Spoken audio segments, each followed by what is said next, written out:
are you wearing? A Canadian tuxedo. Canadian. I'm a hockey player. Let's go Blues. Let's go Blues. Let's go Blues. To all you Blues fans, we're bleeding blue with you. Let's go Blues. Let's go Blues. Let's go Blues.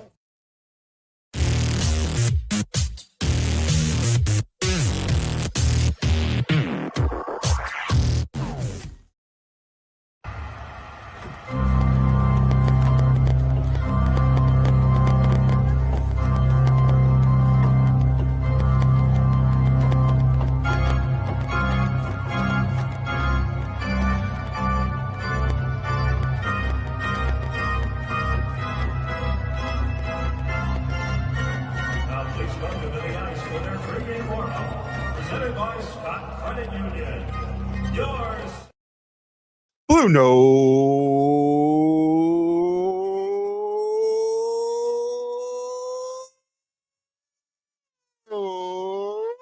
Fan Report.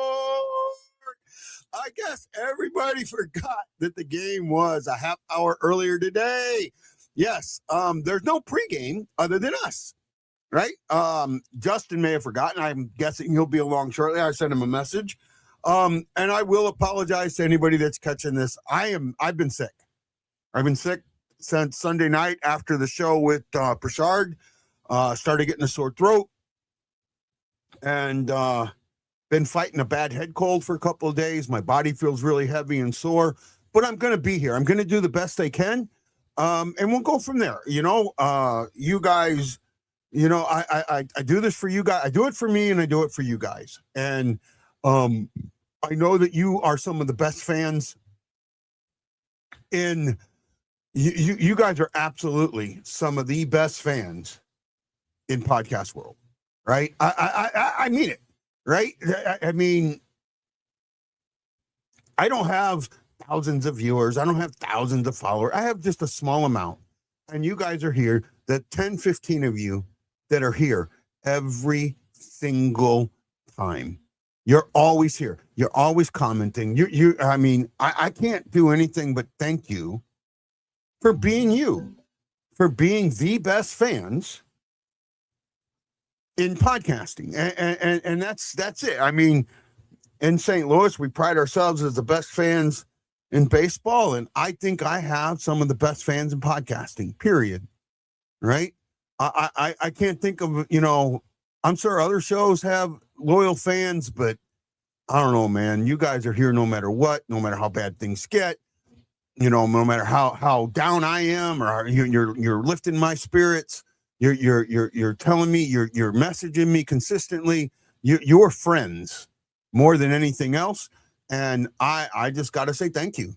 Thank you to the best fans in podcasting. Period, plain and simple. Thank you to the best fans in podcasting. I'm having some internet problems. Hoping I'm going to be able to watch this game. That could stop the show. If I can't watch the game, that'll stop the show. But hopefully I can do a show for the best fans in podcasting as we continue going along, trying to see what's happening with my internet here and everything else that's going on. I'm doing the best I can.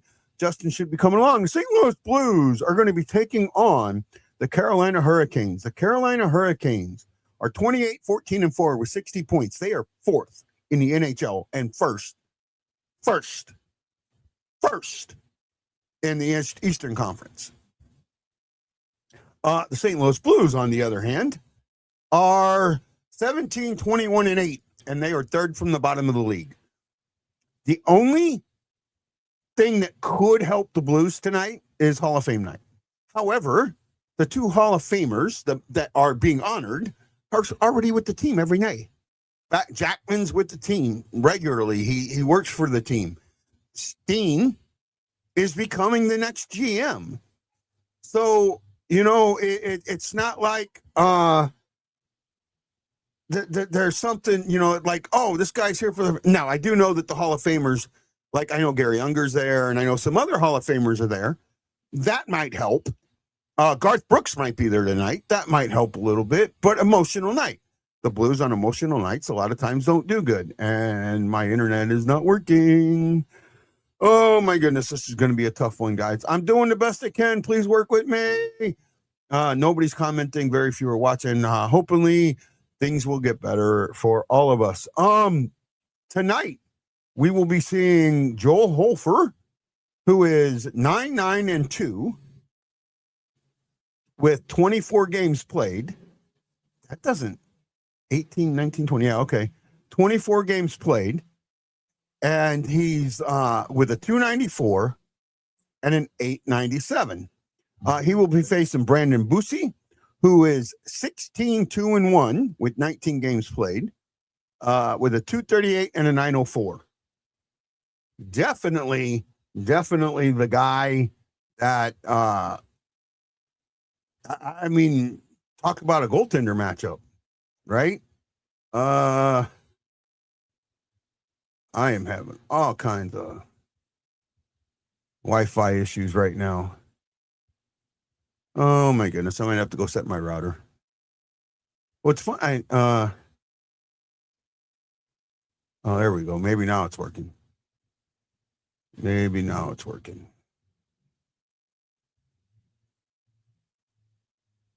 Maybe. Oh, okay. Maybe now we're getting something. We're getting there.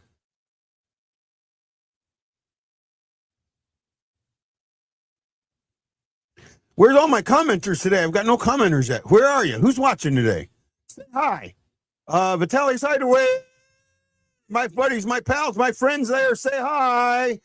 On my page, say hi. On the YouTube, say hi. Where are you? Vitaly's Hideaway said bye-bye. Come on, guys. Need you. Need you. Need you today.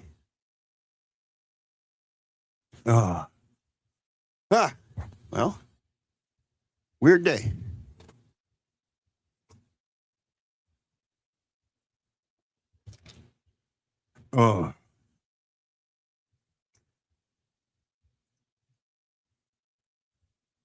Brindamore, former Blue, Rod Brindamore, in coaching the Canes tonight. I think he played with the Blues for a while. I don't know, Teresa.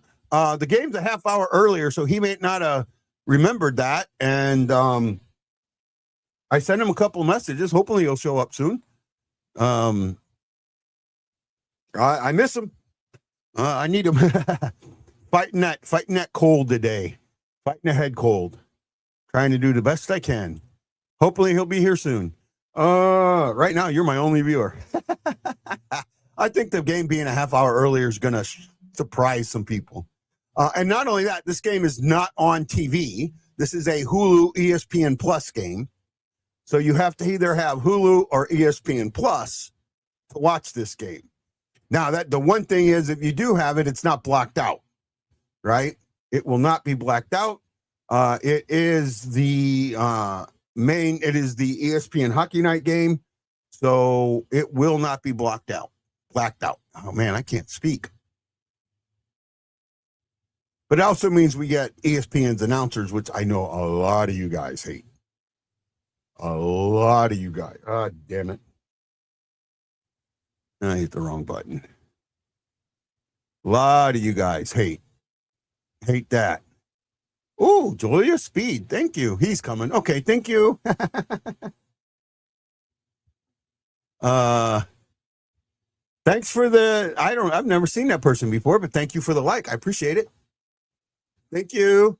JJ, Sister JJ, thank you.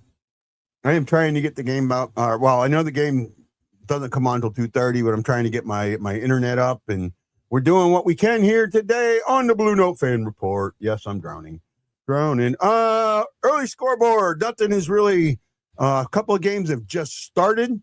Vancouver's at the Senators. That's just getting started. 2 minutes in, the Lightning and Penguins are scoreless. Same with the Canadians and Capitals. They're about a minute in, and about 20 seconds after puck drop, Canadians and Capitals are also scoreless. Everybody's scoreless. Flames are at the Blue Jackets. They're scoreless. Red Wings are in Boston. That's at the same time as ours. At Eastern. The Oilers are 7 Central. The Oilers will be in Nashville. The Islanders are taking on the Jets, same time. At 9 Central, the Maple Leafs are taking on the Mammoths, and the Stars are going to face off against the Ducks. Oh, man. Well, at least we're not the only Blues affiliate having a rough season. The Thunderbirds are having a rough one too, but then again, they've had teams going up and down, up and down, up and down. I'm hoping that something clicks with these guys. If it's going to wait until after the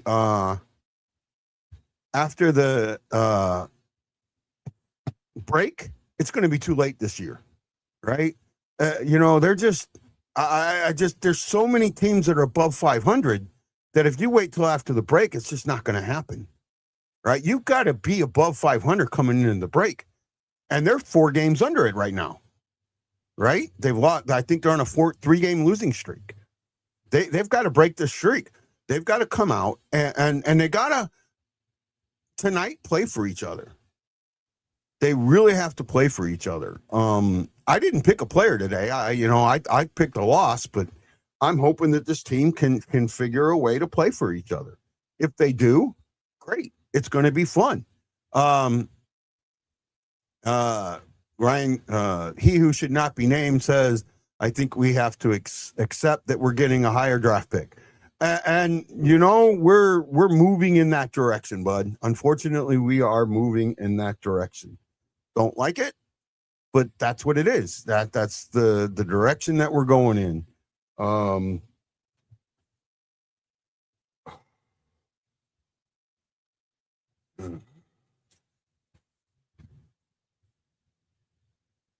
Sorry. Yeah, I'm dealing with a couple. My for some reason I have a Vizio TV and it's not connecting well with my internet today. Me try and get this fixed. Gonna be one of them days.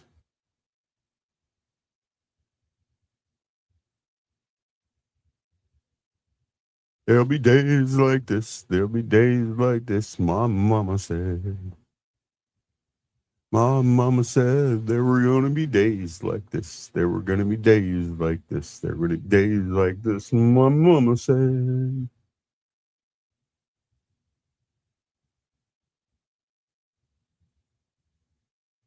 Dun, dun, dun, dun, dun, dun.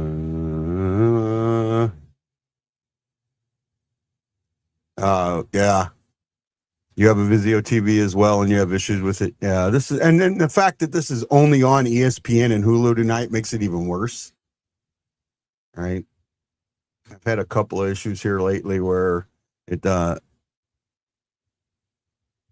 no, that one I don't have a problem with. The only problem, the biggest problem with my TV has been the internet not connecting.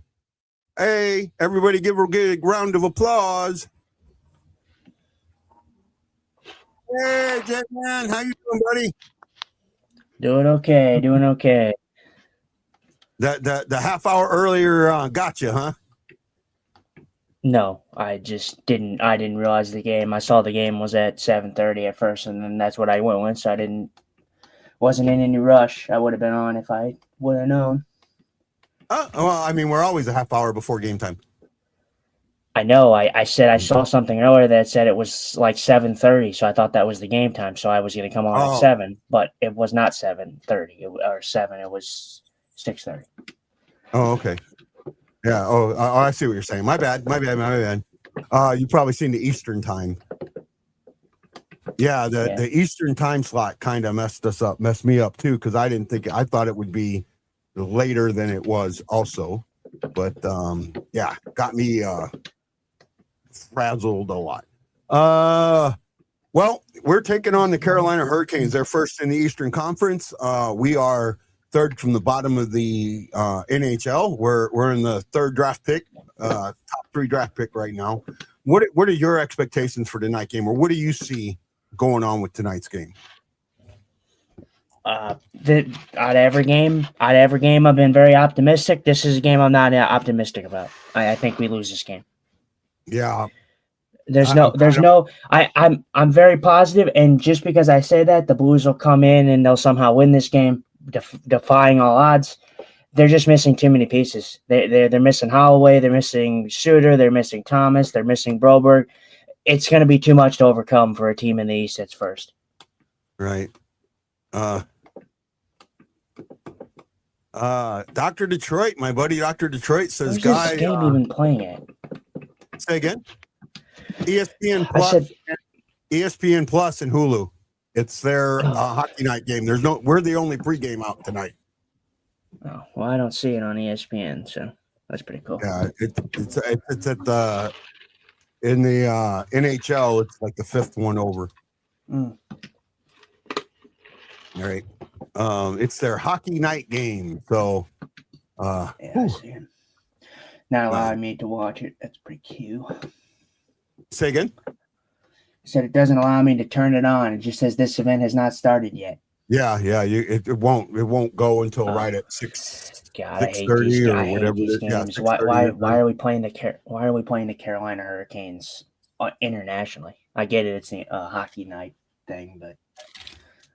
You know what? I be honest, it makes zero sense, especially with it being our Hall of Fame night, because that just takes some of the glory. You're playing Carolina. I said you're playing Carolina. There's no reason you should be playing a hockey night game on ESPN against Carolina. I'm sorry. They don't have, I get it. I get what they do. They do pick random games, but I don't understand why this would be the game that you'd pick. I don't know. It's just me. We've had too many international broadcasts here recently, so I get tired of them. Yeah, I'm with you, man. Some of the national broadcasts are not very good, and these ESPN Plus. See, if I was the NHL, I get what they're doing, and it kind of makes sense. But I think that they sell the rights, and then they get that money, and then that money gets divided amongst the teams. And then the teams have their own individual rights, right? I get that. But with all the problems that the NHL has had, especially with streaming, for a while there, NHL had their own streaming, NHL.tv. And I'll tell you what, it was worth every dime I paid. Every dime I paid. Because not only did I get the games that were coming on, I could go back 6 years and watch games, 6-7 years and watch games and see stuff. And it was a wonderful. You got the standard commercials. You didn't get all this other bull crap. And now when you sell it to somebody like NBC or ESPN or whatever, then you got to deal with all this other stuff. Take streaming back.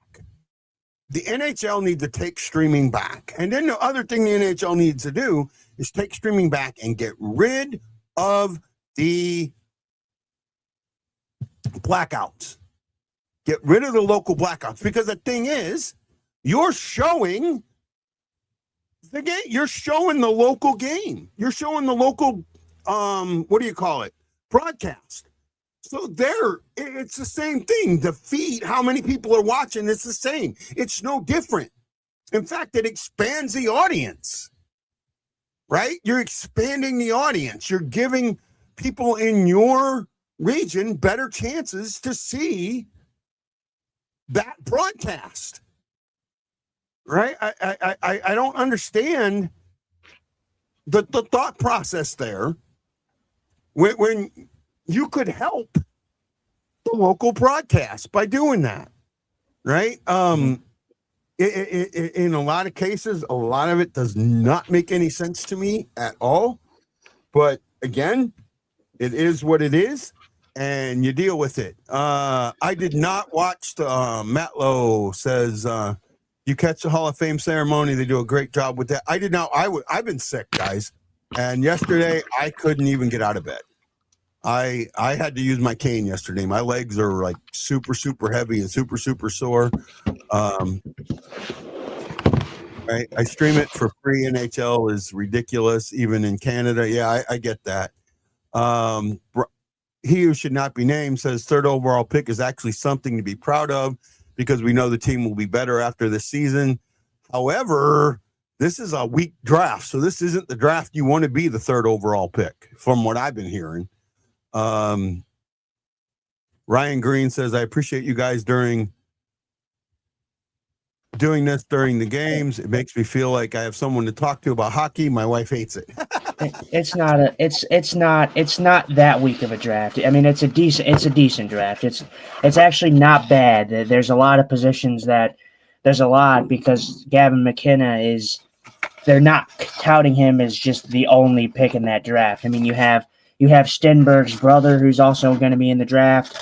There's positions that can be filled in this draft. So I mean, it's not a terrible draft. It is not like a generational draft, but as for the drafts that have happened, there's been a lot of good ones, but there's also been a lot of ones where you see that the first overall pick is the best pick, and that's about it. And then it's pretty like mediocre past that point. So the Blues, I'm sure will find a gem, but the fact of the matter is everybody in the NHL is so close right now. It's not like the Blues are sitting at like third to the last in the league, but the fact of the matter is everybody's so close. Yeah. So, whether the Blues string together some wins and they somehow manage to get closer and closer, they're going to lose that draft positioning, or somehow they manage to get worse and they somehow manage to be the first overall pick. But I'm going to be that guy, and I'm going to say this right now. I think even if the Blues do manage to be the worst team in the league, they won't win. They won't win the draft lottery. I guarantee you they will not win the draft lottery because the draft lottery is, I think, in my opinion, rigged. So the NHL is going to give the first overall pick to whoever they want to give the first overall pick to. And I'm not naming any sources. I'm not naming anything about that. I know someone in the field that works with that, and there's a book on it that talked about the Sidney Crosby thing and like Mario Lemieux and things that happened in the draft lottery when it came to that, when Mario Lemieux said he wouldn't back the Pittsburgh Penguins because they wouldn't have a star superstar, and then they ended up getting Sidney Crosby, and it realistically should not went. Pittsburgh should not have got Sidney Crosby. He actually should have went to the Rangers. So I'm not naming any sources, but there's someone I know that works in that NHL kind of area that knows this kind of stuff. So the draft lottery is 100% rigged. Absolutely. Ryan asked a pretty good question. Why don't goalies draft higher? And goalies in the draft are kind of like kickers and punters in the NFL draft, right? Very rare do they go really high. I mean, the ones that are up there, some of them, there's been, I think Brodeur or Raw, there were a couple that have been first overall picks, right? But for the most part, because they mature so late, you're taking a chance on them, right? Like most goalies don't really mature till 24, 25. And, this is the time at 24, 25, skaters have already been in the league a couple of years, right? So you're taking a chance, and if you're going to have to wait that long, a lot of times that you'll wait to draft them, right? And then, you look at the last goalie that I can think of that was taken in the first round, and I could be wrong on this. I can go back and look, but I think the last goalie that was taken in the first round was Ashcroft. And, I mean, he's just now, I think he's 26 now, and he still really hasn't come into his own. Casa. Okay, maybe I was wrong. Hey, Lance, how you doing, buddy? Maybe I was wrong. He says Casa, but I think for sure the Bedard draft was rigged. Chicago is a huge profit for the NHL, and Chicago needed its next stars. I don't know if it's. Chicago. I'm telling you right now with certainty, the draft lottery is rigged. I'm telling you, they go to the player, they go to the teams that the NHL want to see succeed. That's why Bedard, if you go back to the Bedard draft, but Bedard should never went to Chicago. You know where he should have went? He should have went to San Jose.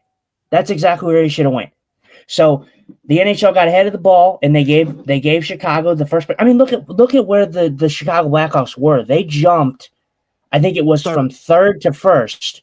Yeah. Very rarely does that ever happen, and it's a minuscule chance. San Jose had the best chance by far to win Connor Bedard, and they didn't. So, like I said, that's where I'm going to leave it. But the NHL draft, I mean, you can just look at it as a whole, anyways. It's most definitely rigged. I mean, just on where players go. Just my opinion, but technically it has some validity because I did say I have my own source. So, well, I mean,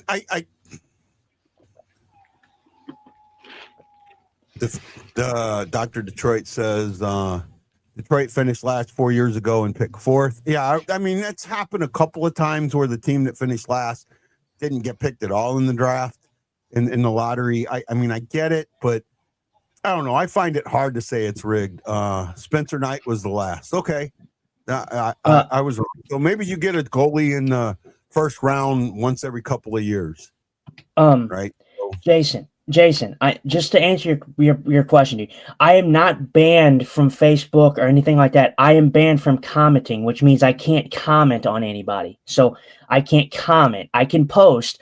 I made the post because I post in those group chats. So if I post and you guys respond, I can't respond back to you. That's why my post is why I said what I said.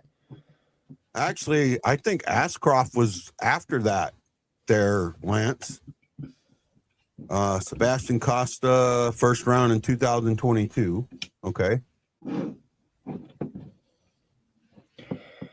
The thing with goalies is, it doesn't really from goalies is interesting. You don't have to go in the first round as a goalie. You can be a gym and be a goalie. Goalies they're valuable, but when you're looking at different positions, your most valuable positions you're going to draft, like you're going to look at first, you're going to look at centers, you're going to look at defensemen. Those are going to be your main two that you're going to want to look at first. Goalies are not going to be high on that totem pole. Yeah, they're probably I wouldn't even say they're really higher than wingers. I mean, wingers, they're not as valuable as a forward as the center is, but if you have a good winger, you're probably going to take a good winger over a goalie. I mean, but then again, it could take a minute for a goalie to come into his own, Yeah, they mature a lot later, and you're getting more value out of a winger. I mean, you get. There are some, when it comes to goaltenders, generational talents where they, first overall pick and they come into the league right away. But it doesn't. It happens very, very rare. I couldn't think. I'm not sure who the last goalie was that was the first overall pick. It might have been Marc-Andre Fleury, but it's rare, and some of, because they do mature later. You do get the occasional that'll come into the spotlight. We may going back and I did some watching of the highlights at the junior tournament. We may have picked up a gem in the 5th round, right? We may have absolutely picked up a gem in the 1st round in Uwe Hanstrom. I'm excited about that. If he can come in and replace Colton Ellis and move up the board quickly, that could be good for us, right? Ryan Green, or he who should not be named, says Jamie Rivers says you have to build a team from the goalie out. I don't know about that. Maybe. I don't know. I mean, Jamie knows more than me in some cases, but I'm not 100% sure about that. What do you think about that, Justin?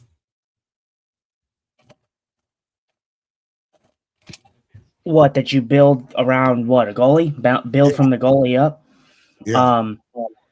Well, I've already talked about this. I don't think you can. I don't know if it was on this show or whatever, but I don't think you can build around goalies. And the reason I say that is because goalies, yeah, they are a valuable position in my opinion. They definitely have a great job to do, but it's more of an individual job in my opinion.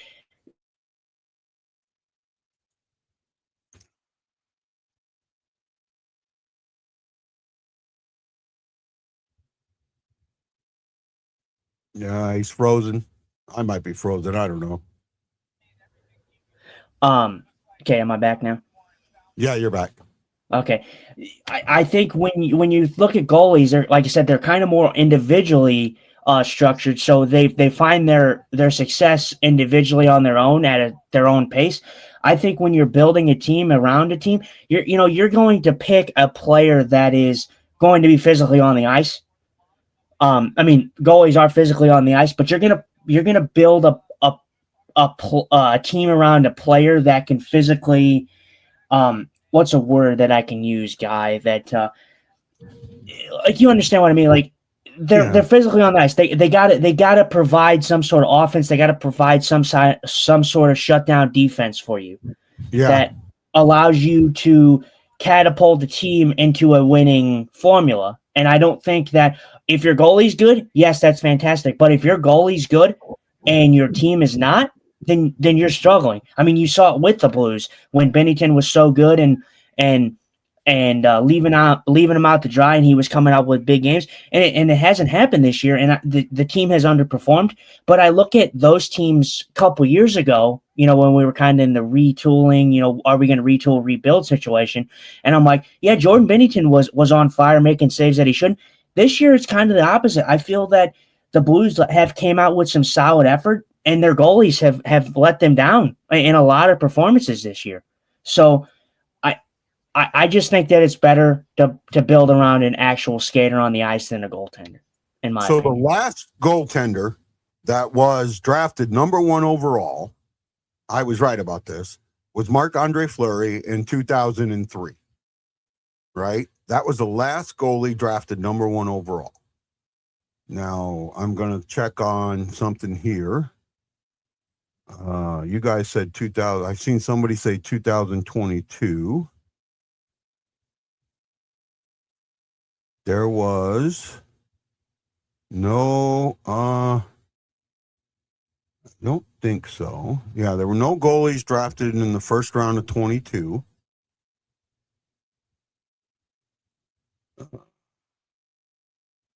First goalie in 22 was drafted 41st in the second round to Buffalo Sabres, and I'm double checking to make sure I'm just not seeing this right. Yeah, so let me go back. Oops, wrong one.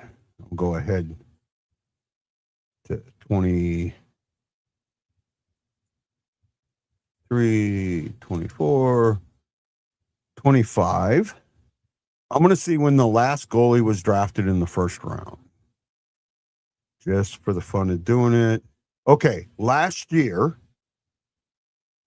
the San Jose Sharks drafted Joshua Ravensburg at number 30. So there you go. I mean, it's rare that you get one in the first round. And then a couple went in the second round. But I mean, you can probably go a couple of years before you see one drafted in the first round. You're talking from a drafting standpoint. It also has to do with your positioning. If you're a good team, you draft a little later, obviously.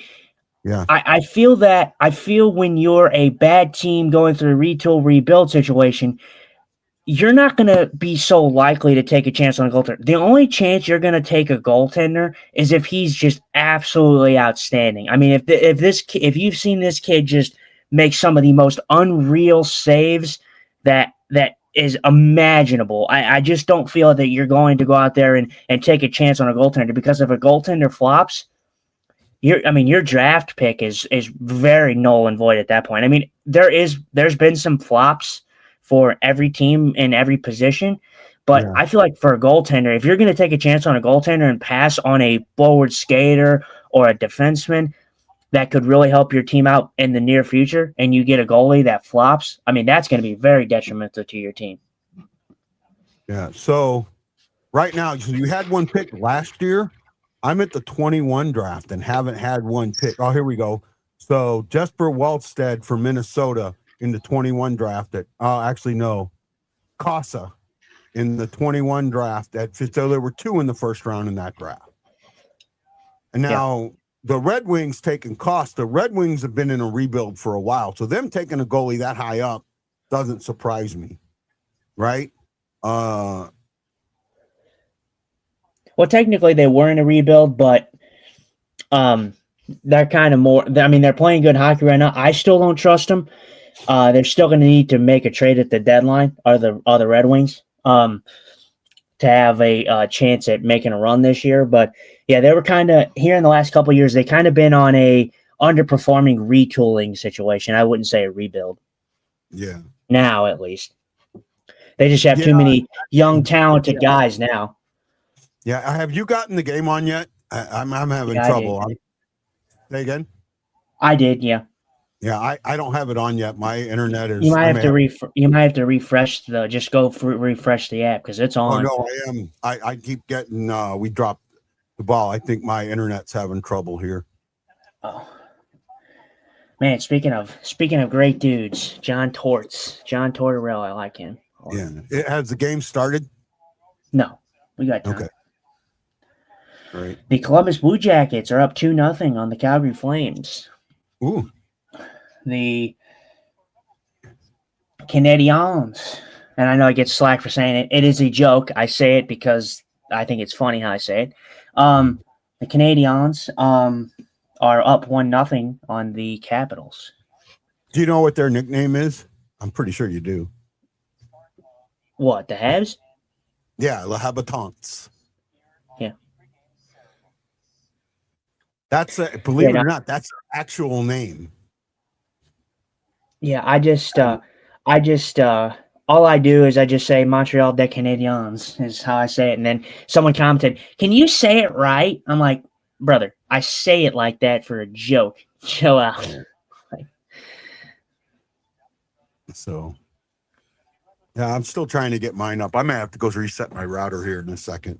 Oh yeah, I think it was one of our listeners. I think it was John. I think not John Jeffries, John Hefner. I think. Hefner. He goes, "Yeah, say it right." I'm like, it's a joke.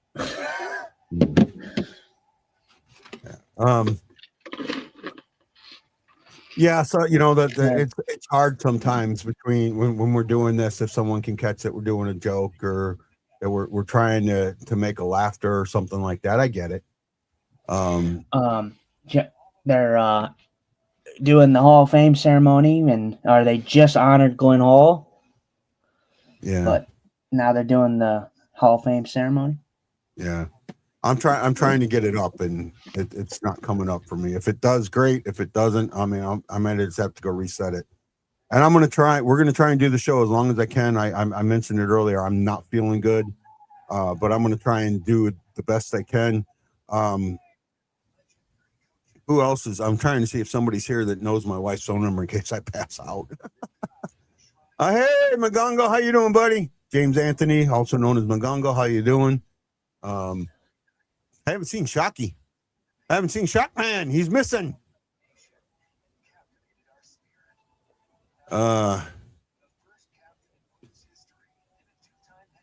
Yeah, mine's more of an internet thing because it's like trying to play it and it's running through. So I might just have to go reset my router. It's something with the TV because this is working fine for me, but nothing else is. So the TV's not. So it might be a TV thing.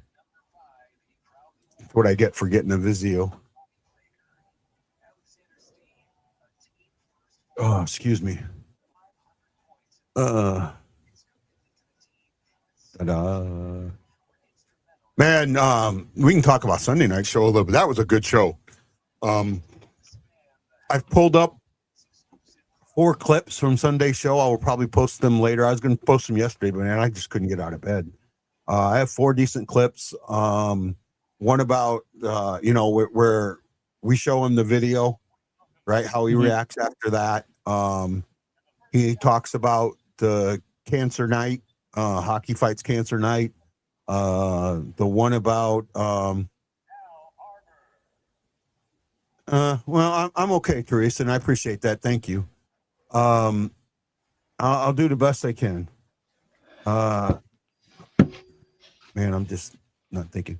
He talks about the prayer. One of them, he talks about the prayer before the anthem, more of you, less of me, and then why Whitney Houston's anthem is untouchable. Those are 4 that came up.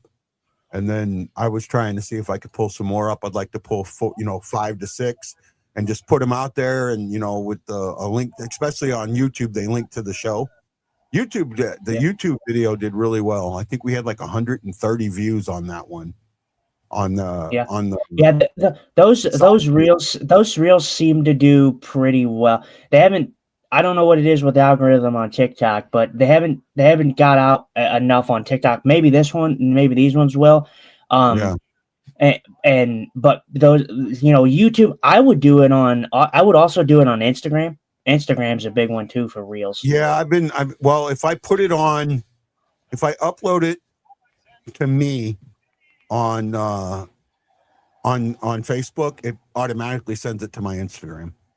Okay, well, yeah, then there you go. Yeah, those, Facebook, Instagram, YouTube, those are going to be your ones for reels like that I think are going to get the views. But if you're going, like I said, if you post them on TikTok, do them in a scheduling kind of thing. Don't post all 4 or all 5 at once. Yeah, I can do that. Because it will hide some of those videos in the algorithm if you do. Yeah, that. I kind of seen that. So we did.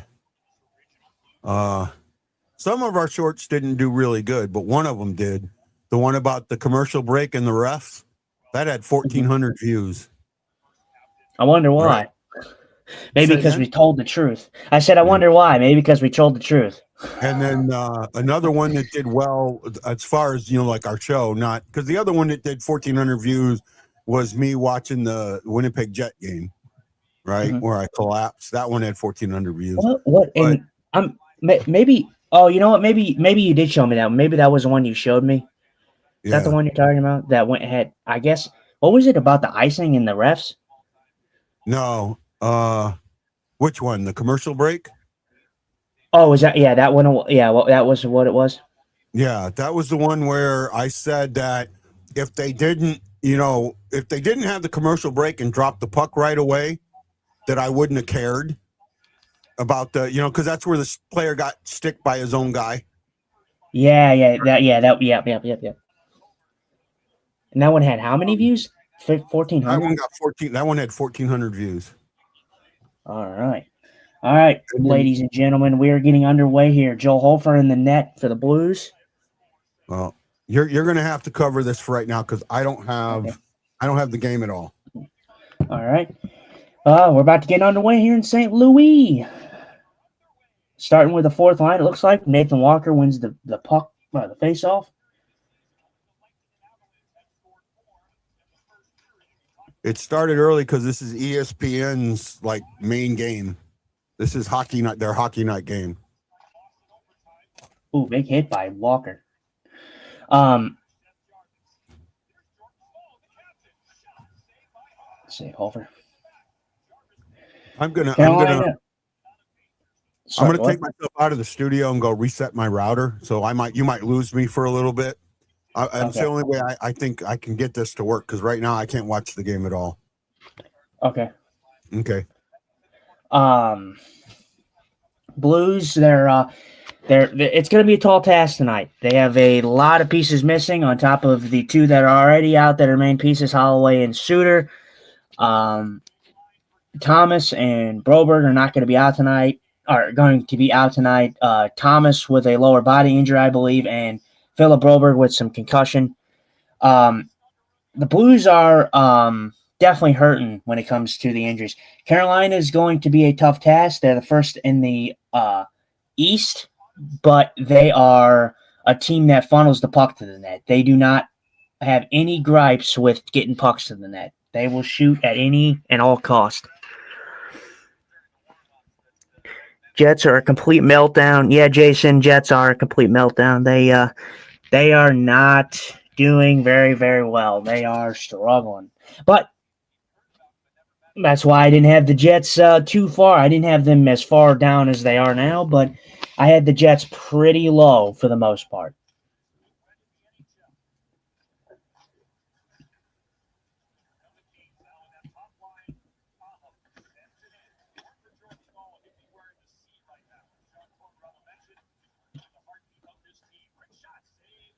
Saved by Hofer. Hofer is going to have to be very, very effective at playing the puck behind the net tonight because, like I have said, the Carolina Hurricanes have no issue firing that puck from anywhere.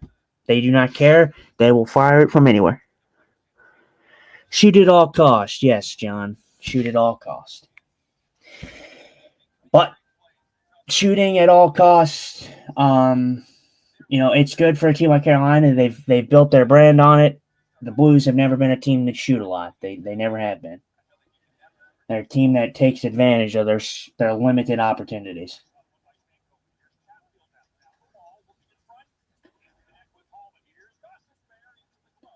Saved by Hofer. No, easy, pick 'em up shot from Goss to spare.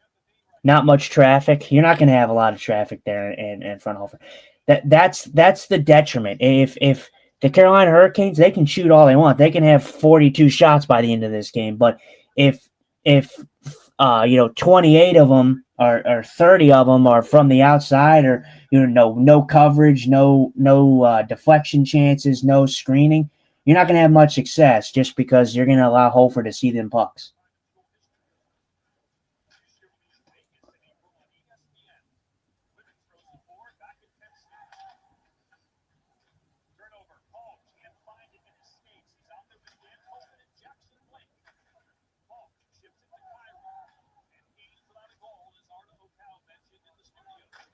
Yeah, they're just saying it. Kyrou, since returning, has not scored a goal. Kyrou needs to get going in some sort of way. And very quickly, because he has not been very effective and very productive on the ice. Good pass there. He's been very good on the defensive side of things, and I am impressed with how well his two-way game has developed, but we do need him to score a bit.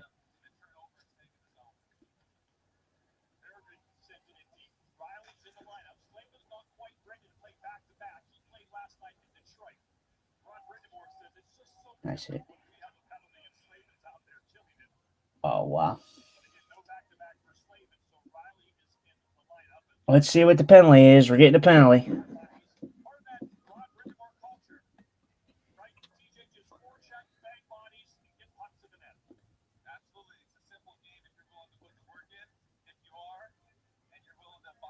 Oh, okay. They didn't call a penalty. They thought they said there was a penalty on the play, but I thought there was going to be, and I'm like, what are they calling right there? Because that was not a penalty. Mom, if you commented something, I didn't see it. Just blank. It just seems like we shoot from the outside. Yeah, the Blues have not gotten a crazy amount of chances. They like I said, they don't shoot a crazy amount. They're definitely not a team like Carolina that shoot a bunch. But when they do shoot, they get a lot of decent chances, and they have gotten a lot of outside shots. And as you see, it's not very successful. You can shoot it on all you want. Matt Kessel with a bad turnover. You gotta battle. You gotta win that battle there. This is going to be a hard taxing thing, and Thomas is out. The Blues have played without Robert Thomas, and it is a hard task. He does a lot of good things offensively. He generates a lot of chances. He hasn't had the Robert Thomas-esque year that we all talk about, but the team as a whole has not had a great season. So the biggest thing for me is actually going to be Philip Broberg. Philip Broberg being out of this game is going to be massive for the Carolina Hurricanes when it comes to advantages, because Can you hear me? Yes, he's been easily our best defenseman this year. I got your mom sent some stars, Teresa. When you send stars on we don't see it. We just see a blank. So this is what we see. Yeah, it Oh, doesn't show us that you sent stars. It's blank. So we don't know that you sent them. We have we to are go look. seeing that, right? You are figuring out that we are getting those. Yeah, we are getting them. Okay. Right. And Just to make sure. The two people that are, I mean, your mom sent almost all of them. One other person sent us like 50, and then your mom sent the rest. And I do appreciate that, Teresa. I have the game on, but I have no sound, so I may have to do pull my. Yeah, I'm not getting any sound out of mine. So I'm gonna do a video audio reset. So stand by. All right, Blues getting a penalty.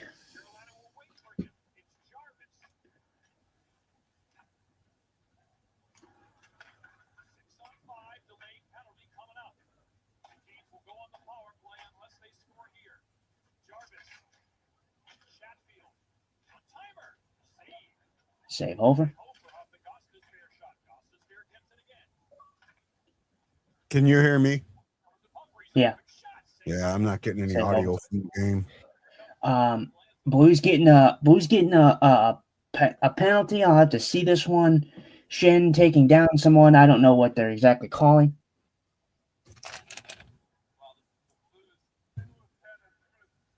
Yeah, I see they're getting a penalty. Oh, Alfred didn't even have a stick. Let's see here. Shin goes into the corner. Yeah, that's a weak, terrible call. That's a weak call. Holding. But I'm not going to speak the truth. So, that's weak. But we'll move on. Blues going on the penalty kill. Carolina, I believe that they are. I don't know. Maybe they're first in goal differential in the first period. I could be wrong, but they're getting an early power play here. They're going to shoot because Carolina's men always shoot the puck. They play very simple hockey.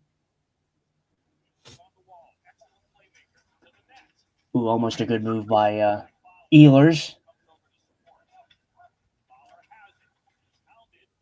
I do not know why I can't. Almost very good play, Fowler. Way to get that out. I can't hear anything. Okay, yeah, you just go ahead and do what you need to do. Figure that out. Wow, very rarely do you see an icing on the power play there. Nikushkin, very very good defenseman. One of the defensemen that's going to be very good, in the East and just the league as a whole. He's not on. He's going to be very very good. He's not going to be on Matthew Schaefer's level. I think Matthew Schaefer is probably going to be the best defenseman in the NHL in a couple of years, but Nikushkin is definitely going to be up there. Good shot there by Justin Falk.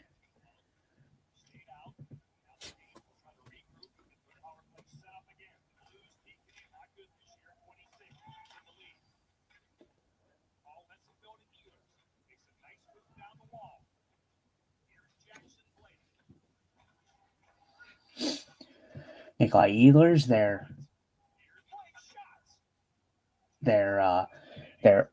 free agent pickup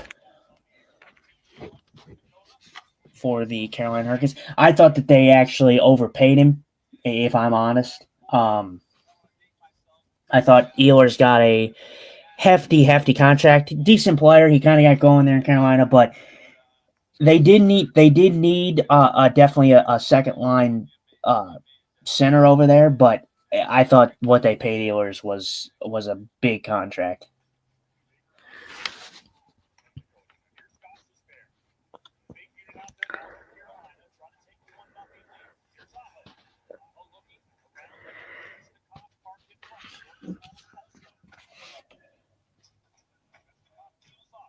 A lot of stuff to the outside. Blues are doing well. The Blues are. Mailou signed a 1-year, one-way deal with the Blues. Contract extension. What was the number, or what was the terms? What was the? I haven't seen it yet. This just came up 7 minutes ago. Okay. Well, So if you click on it, it'll tell you. It should. it's not listed yet. Oh no, here we go. 850. Okay, I'll take that. That's not a bad deal. I'm gonna be. It's gonna be an unpopular opinion. He had that bad game, but before that, before he went out, he was playing pretty good hockey, and it took the Blues way too long. That should have been interference. It took the Blues way too long to put him back in the lineup. I get the young kid making mistakes, but he made that one mistake or those few couple mistakes in that last game. They took him out for a couple games, and I think he's still solid. He has been playing fine, but I feel like they stopped his momentum. He had that one bad game. Yeah, sit him down for maybe a game and then bring him back in. But I feel like the fact that they took him out for like 3 or 4 games, I think, and then they brought him back. I didn't like that move. I thought they should have brought him in sooner. They got TJ Oshie between the boxes. Yeah. Between Well, the he benches. works for Yeah. ESPN now. So, I think he works for ESPN. I know he just works for the any type of media thing now. I think it might be ESPN though. But yeah, solid game. Blues get a big kill there. Carolina, not much going on there. They had a lot of shots from the outside, but not a lot of great generated chances there. So good job on the kill. The Blues penalty killing is 26th in the league, but they I think it partly has to do with the fact that they don't have to kill off so many penalties, and then when they do, it seems to be costly penalties that they end up getting scored on. But I don't think it's been as bad as this like a 76 clip that they're sitting at right now. But numbers don't lie, I guess.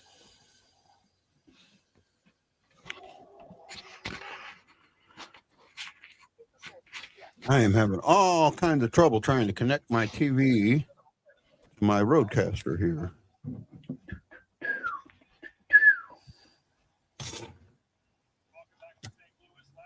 Well, we should be getting the same commercials now. Yeah. Some Carolina and Detroit played last night. Detroit picked up the win with a questionable questionable call. He probably should have been called for interference on Gossespierre there with a cross check. I don't know how easily Gossespierre went down, but it was an interesting play in overtime, especially. But like I said, consistency's been a problem all year. In that game it wasn't called. In another game maybe it is called. So I mean, that's kind of what you get. So, but Detroit picked up the win last night against Carolina, 4-3 in overtime.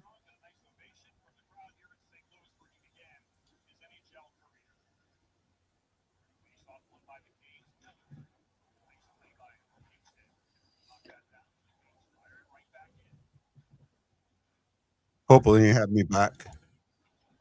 Yeah, you're back.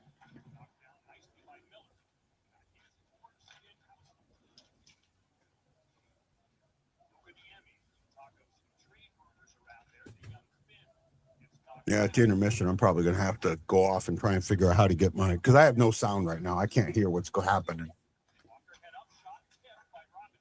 And I obviously don't want to have the sound on so everybody can hear it.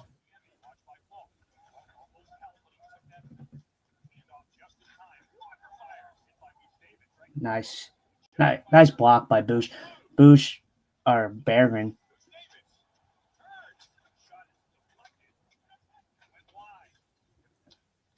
That's a good play by Berggren trying to jump around. I like that. Good play by Berggren. Hits Bush, and then Berggren exits the zone very quickly with a great chip play to himself. Almost gets a good chance there.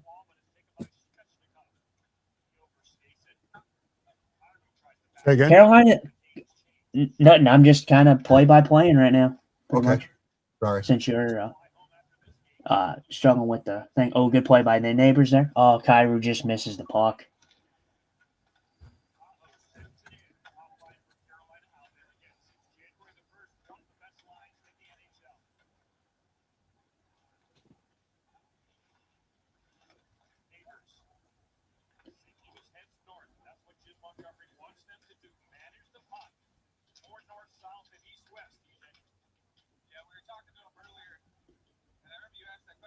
That was a good back and forth. They didn't generate nothing out of it, but that was a good back and forth by Jake Neighbors and Kyrie at the line there to get into the zone. Carolina is going to be tough. Carolina is a very, very, very stingy hockey team. They do not give you much.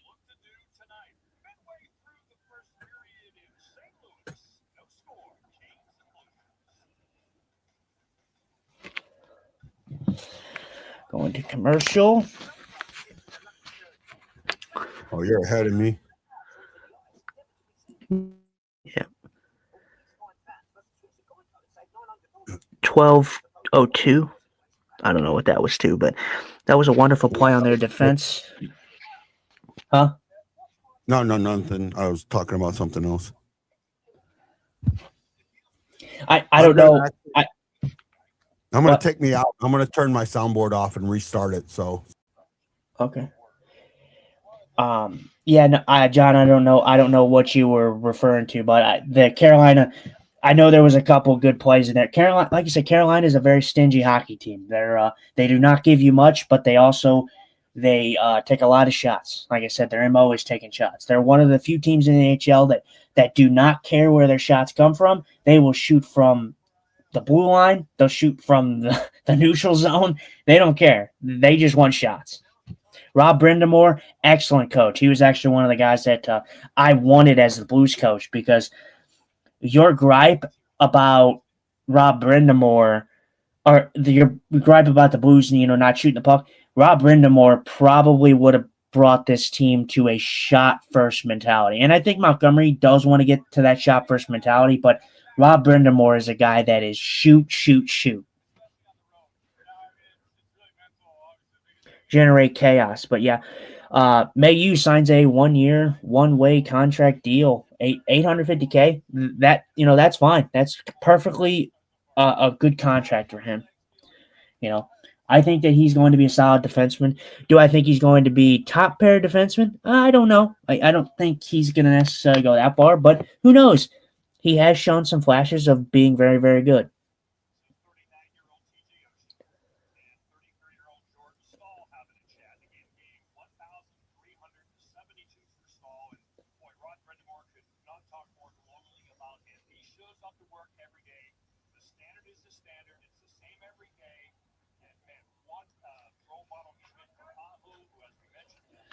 We're back from commercial. Blues ice the puck. Shots are 6-3 right now. Just under 10 to play in the first period. Jordan Staal, veteran there. He's still going. I'll tell you what, Jordan Stahl's a guy that I'm like, man, this guy's got to be like older. And then I think I look at his age, and I don't know what he is now. I don't know how old he is now, but I feel like he's just been in the league for so long now.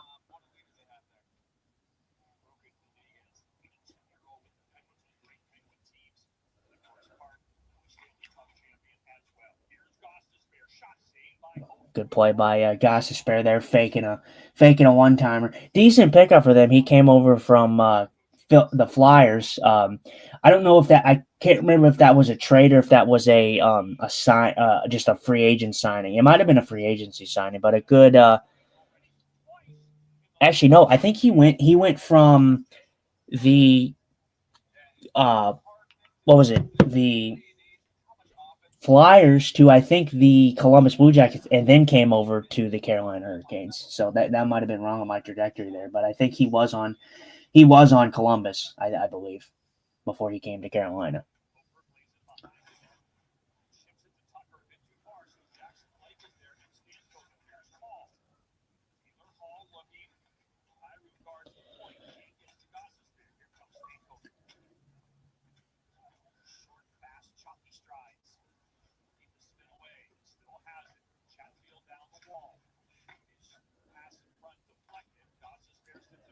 Yeah, Carolina's one of those teams. They're a team that this year, Carolina has to make a run for the final this year. They can't. They get to the Eastern Conference final every year. They end up losing it in the end. If there's any year that the Carolina Hurricanes got to grab it this year, it's this year. Out of every year that I've seen them play, they've gotten closer and closer, and they're up there with the Dallas Stars. They got to find a way to push through and get the cup this year.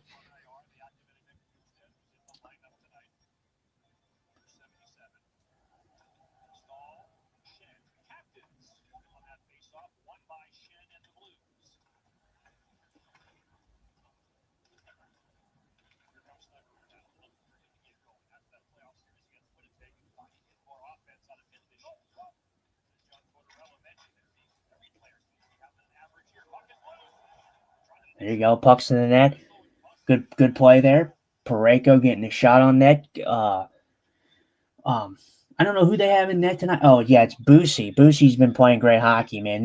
He's been very good. They picked him up off of waivers, but Boosie did not know where that puck was at first, and then Boosie tried to capitalize on the rebound there.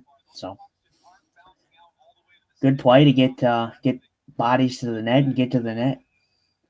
Boosie being one of few right-handed goalies in the league, you do not see it very much.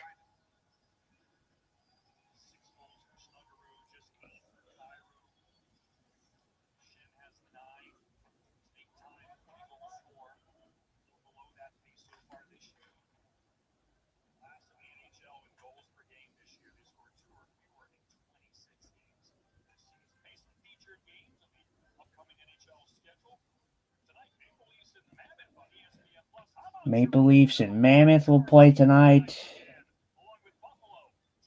Buffalo will play Flyers. Eichel and the Knights will play the LA Kings, and the Detroit Red Wings will play Macklin Celebrini and the San Jose Sharks. Those are your Wednesday games.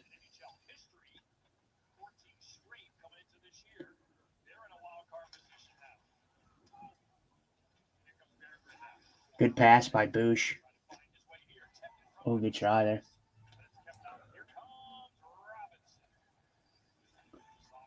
Yeah, I mean, see, like those are going to be routine shots. I mean, that's.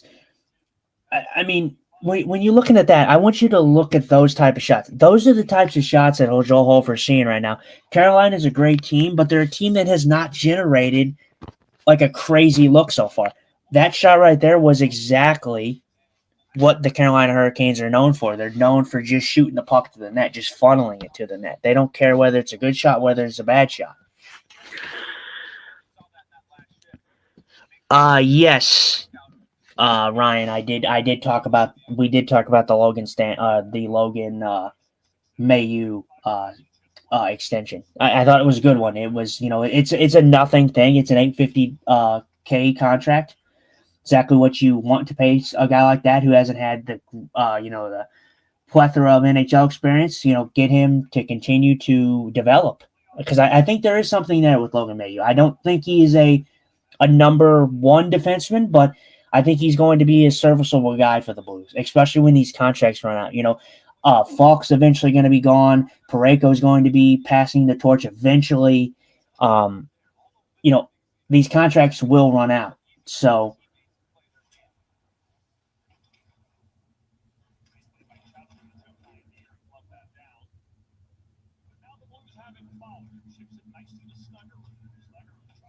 Snuggerud gets that puck in deep. Nice hit there by Shin on Chatfield. Oh, just missed. Probably the best chance of the game right there. Shin starts that whole playoff with a great hit on Chatfield. Shin gets that puck, battles the puck away from, I believe it was Svechnikov. Was it Svechnikov? It might have been Svechnikov.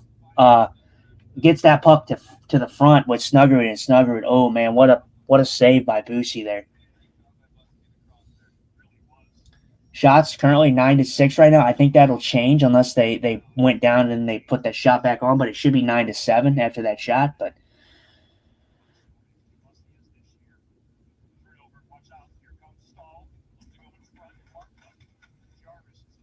Martin Hook, man, what a veteran guy that is. He's been in the league for a while too. Martin Hook.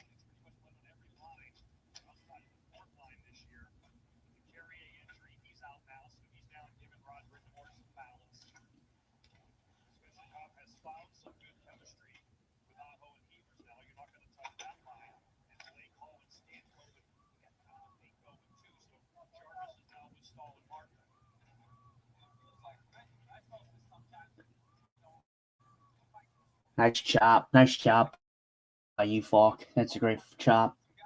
Kyrou trying to make some magic happen.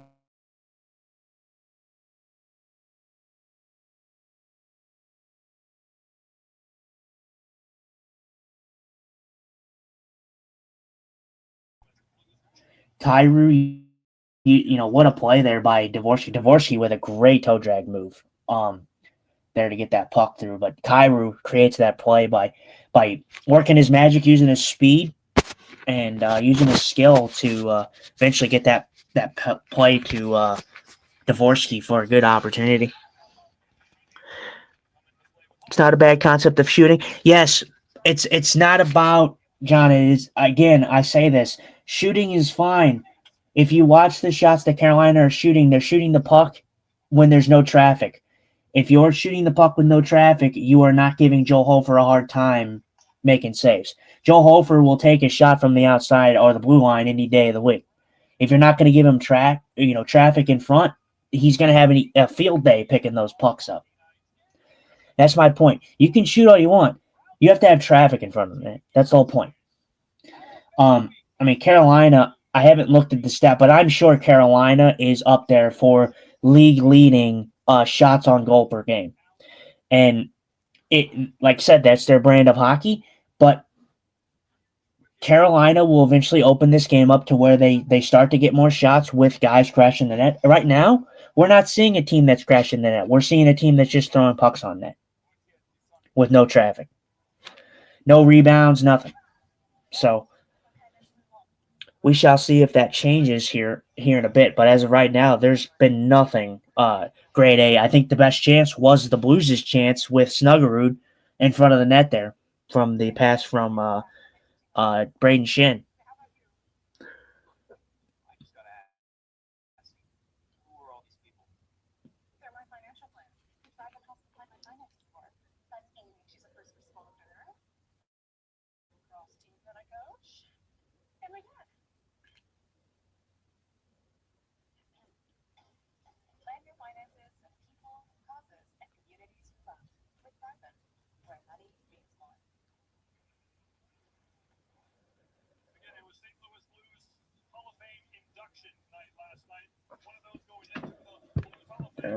They're going over. We're back from a commercial break. We're going over the Hall of Fame. Bear Jackman, 803 games played for the St. Louis Blues, and we're getting Bear Jackman here. He's wearing his nice jacket, very cool jacket there on the inside, Hall of Fame jacket. His head is bald as ever.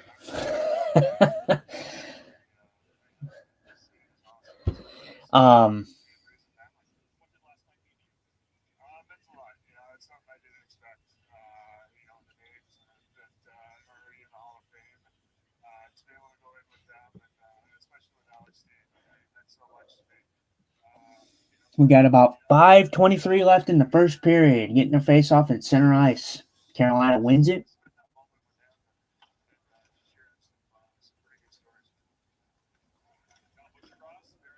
Tony, man, Carolina, they just hound you, dude. They know how to hound you.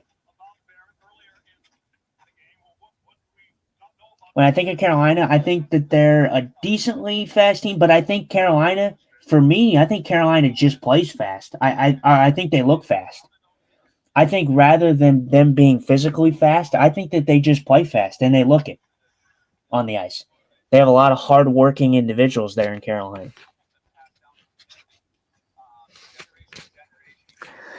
I've been waiting since 2013. Jackman was playing at the time, but not much after that. You were waiting for 2013 for what? For him to get inducted into the Hall of Fame there, Ryan?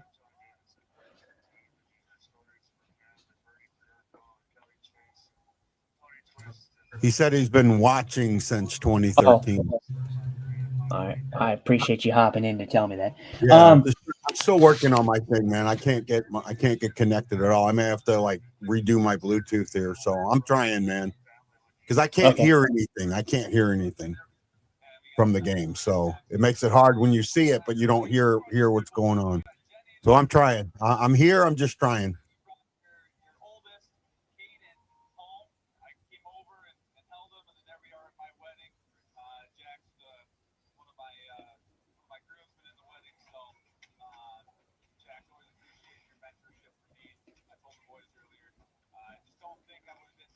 showing pictures of Oshie and Jackman together with their families. Very cool.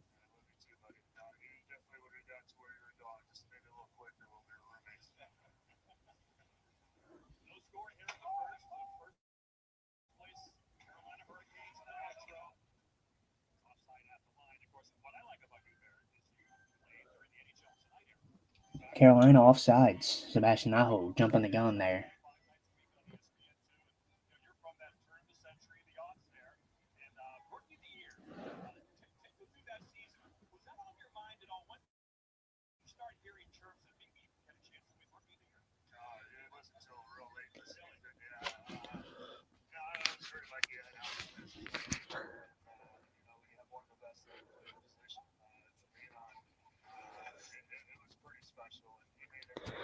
Guy, you're a professional. Do not need to hear. Just respond. Okay.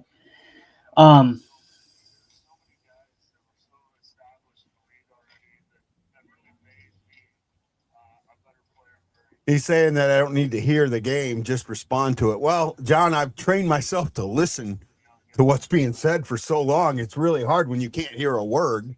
And because my mic is so good, it will pick up the TV, and I don't want to take a chance of getting that strike. So I'm doing the best I can. I'll stick around here for a little bit. I'll try and put it on. I mean, just figure it out. You only got 3 minutes left in the game, or in the period. Period. So right now, the only thing I can do is like shut completely down and restart, but I don't know if that's going to work. Most games played by any Blues defenseman in history: 2003 Calder Trophy winner, 9 seasons as the assistant captain, and Blues director of the alumni. Yep. Compared to Jackman there. I still thought I thought that it was a little early on putting Jackman in there, but I don't hate it. I don't look at it as anything crazy. He is. He was one that's way too early for me. That's the one that's too early. Yes, Steen was definitely okay with Jackman than I was with Steen. I'm okay with Jackman as well. Like I don't think it was too incredibly early. I just think that what was it? Steen was definitely too early. Yeah. Good play by Snugger. Oh, Snugger. He made a good play, and then he kind of whiffed on the shot. Ooh, that was a tricky one. Stenberg gets a tip on that one. Kind of a risky or kind of a tricky one for Bussy, or Bussy, I believe is how you pronounce it. Bussy.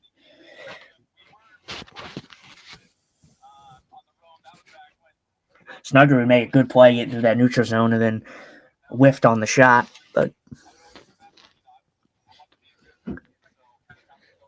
would you say Shin and Jackman are similar when it comes to bleeding blue or playing bleeding blue?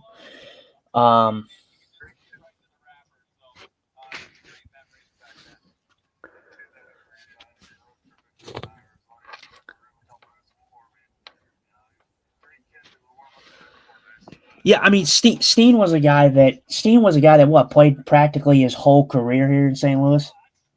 I just think it was a little. I just think it was a little too. I think it was a little too early to put him in the Hall of Fame. Well, I think Jackman played all but 1 year here. Yeah, so I mean, he all of them here, but Shin did play some other places. He has played a long time here in St. Louis. But he played in Philadelphia. That was where he was before he came to St. Louis. Yeah. I'll tell you what, the Blues can take advantage of it right now. There's only 1:30 left in the period here, but Bussy is he's a great goalie. He's playing good over there in Carolina, but he's struggling with shots right now. You see it. He's very off balance. He's not very confident in himself right now. So if the Blues can continue to put shots on net and drive to the net, they can turn this game around. I mean, I don't think it's been a bad period. It's actually been a pretty decent period. 2 even teams so far. But I think if the Blues start firing the puck and just getting to the net, they're going to make have some success in this game.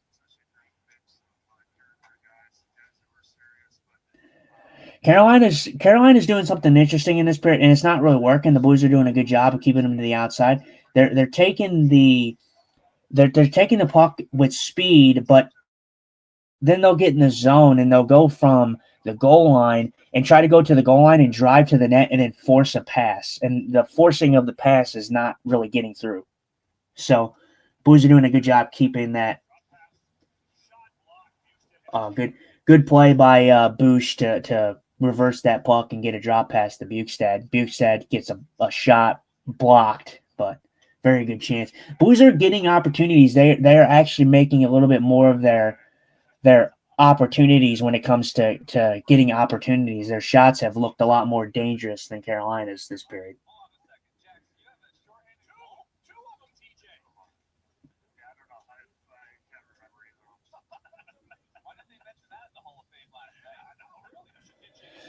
"15 seconds to go in the period.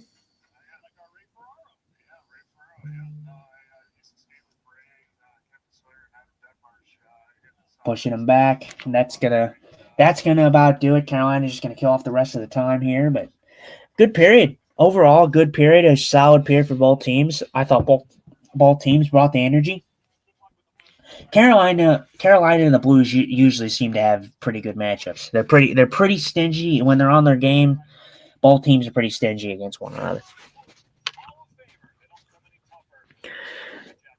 Yeah, very, very good period.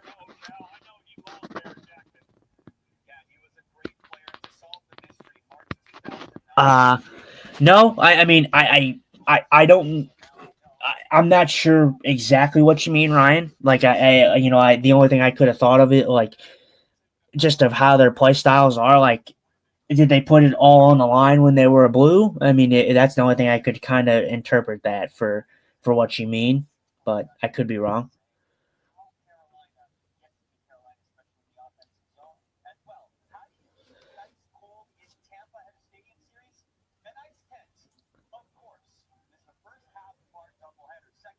I will go over the stats for this period.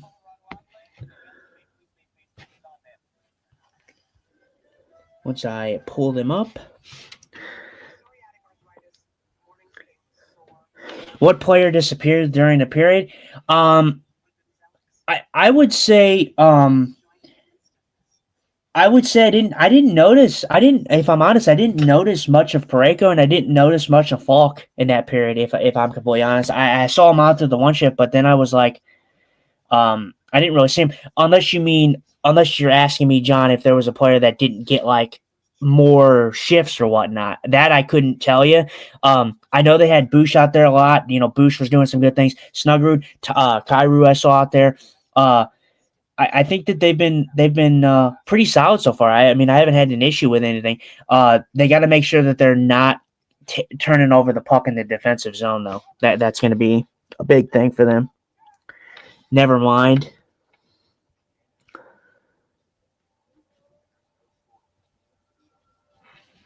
I'd say for the most part, the shifts were pretty even. Defensemen did a little more, but most of the forwards were between the 4 and 5.5 minute mark. Okay. Falk and Tucker had a little over 7 minutes. Mailou had 5.5. Fowler had 7 minutes. Pareko had almost 7, 6.25, or 6:54. So just short of 7. I don't know if he meant that or if he just meant player in general that just wasn't noticeable. The stats for that period, the Blues, they got the only penalty in the period. So Carolina, though, went 0 for 1 on the power play. The faceoffs, Carolina controls that 13-11. So kind of even, not too bad. Blues control the hits 12-3. Quite the margin there. They've been decently physical in this game so far. Block shots, the Blues have 7. The Carolina Hurricanes have 4. The shots are 9-7 in favor of the Carolina Hurricanes. But the stat that matters most, the score is 0-0. So a good period for the most part, in my opinion. I thought that they played a very good period.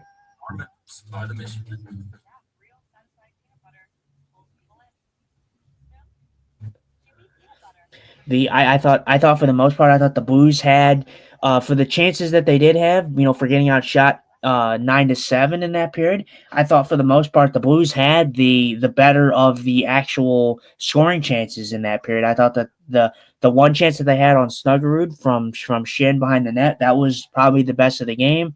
Then you have a couple more that got blocked, a couple more that missed, but overall a good period.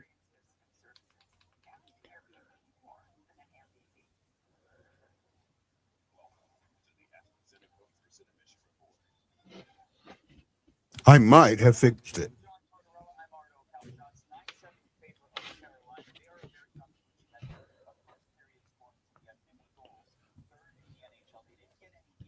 There we go. Okay. He said he fixed it and they dipped out. Good defensively, not great offensively. I mean, you can't see. That's the thing, Ryan. You can't expect an offensive flurry all the time. I mean, you can't expect 8 goals. You can't expect 5 goals in one period. It's the Blues have had some struggles, giving up that many, but I mean, offensively, if you look at that game, I mean, look at the period, the Blues had the better of the opportunities on net. I mean, Carolina shot the puck 9 times, and really, there's maybe only 1 or 2 that I can say that they really were close to the goaltender. I mean, all the other ones were from the blue line with no traffic. So, I can't really agree with you on that one, but I guess, we see it differently. I got sound. Nice. Yeah.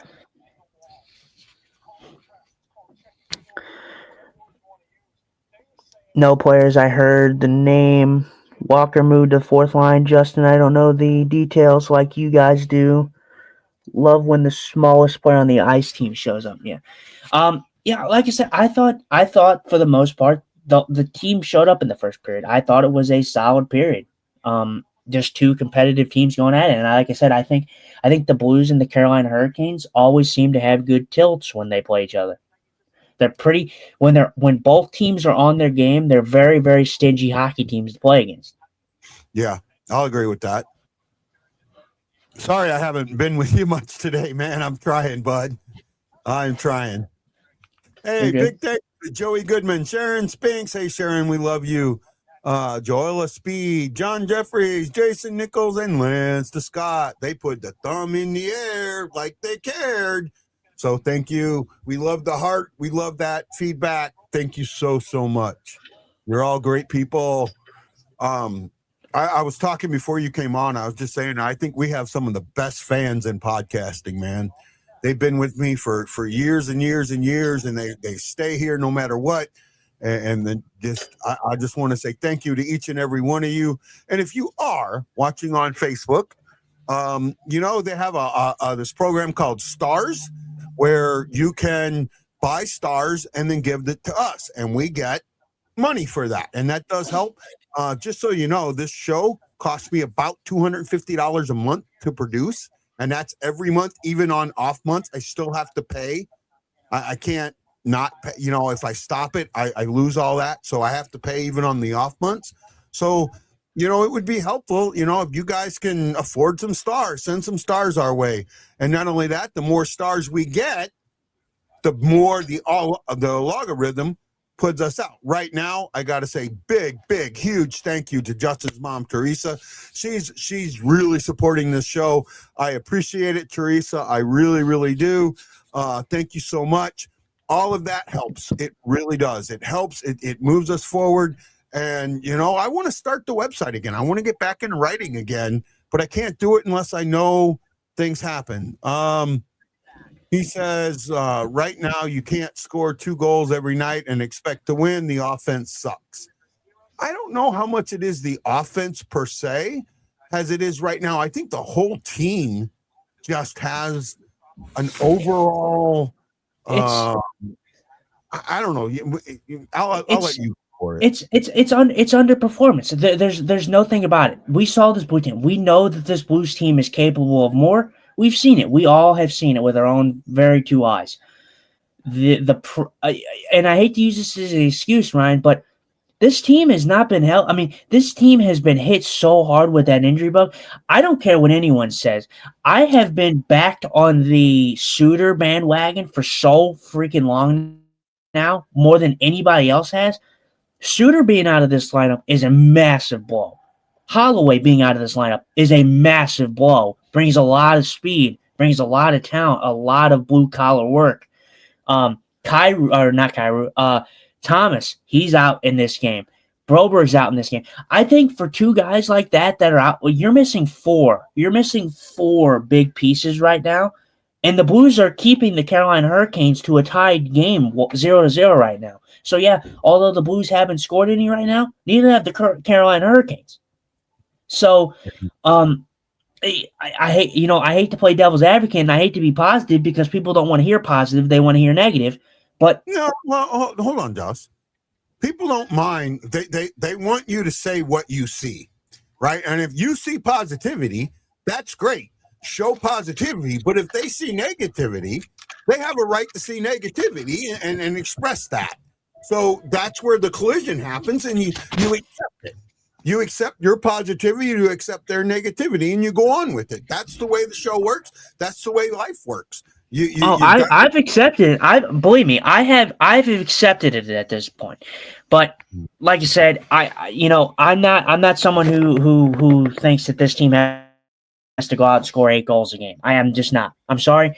I think that this team at any given point can turn on a switch and they can be a good team. And you know what? I'll still end up believing. But like I said, people have their own opinions, and I respect that. So.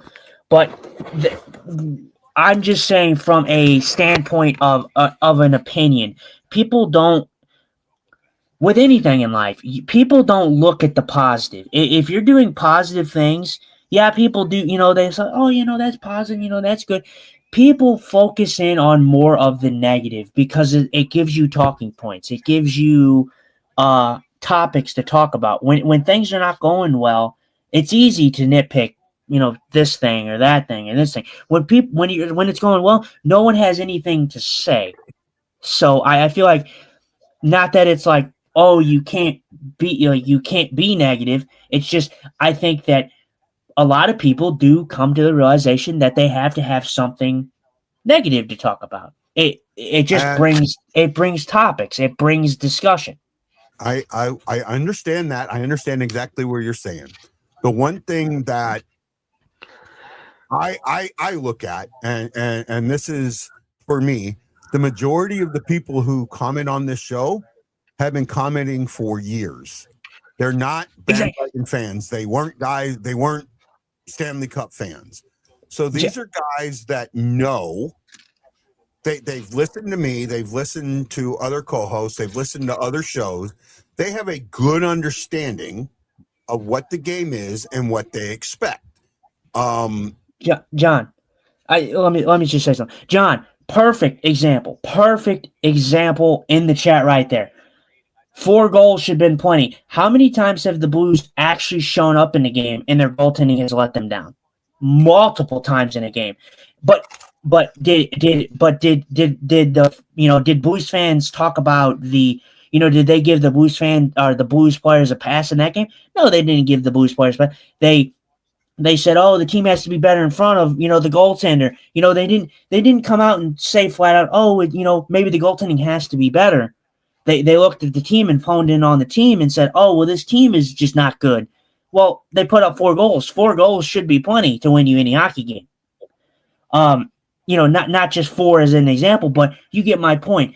When the Blues do show up and their goaltending let them down this year, I mean, that's some of the games that have happened in this game. There's some games that the Blues have shown up and they just came up short to a better team. It happens. But so, yeah, great point, John. There's also times where the goaltenders have been blamed where I don't think that they should have been blamed. And there's times where they haven't been blamed where I think they should be blamed. So it's a little bit of both, right? Like I said, I think me and you, we work it pretty fair. I like said, I come on here every single time and I tell you, I say, if I view something that is good, I'm going to tell you it's good. If I view something that is bad, I'm going to tell you it's bad. Yeah. So, in my opinion, just like I said, I know we're not talking about that per se. We're talking about negative and positive. But going into the goaltending thing, the goaltending has not been good this year. And I'm going to say that. And I think Joel Hofer has been the better of the two goalies this year. I think Jordan Binnington has not been very good this year. I think that there's games that I agree with that.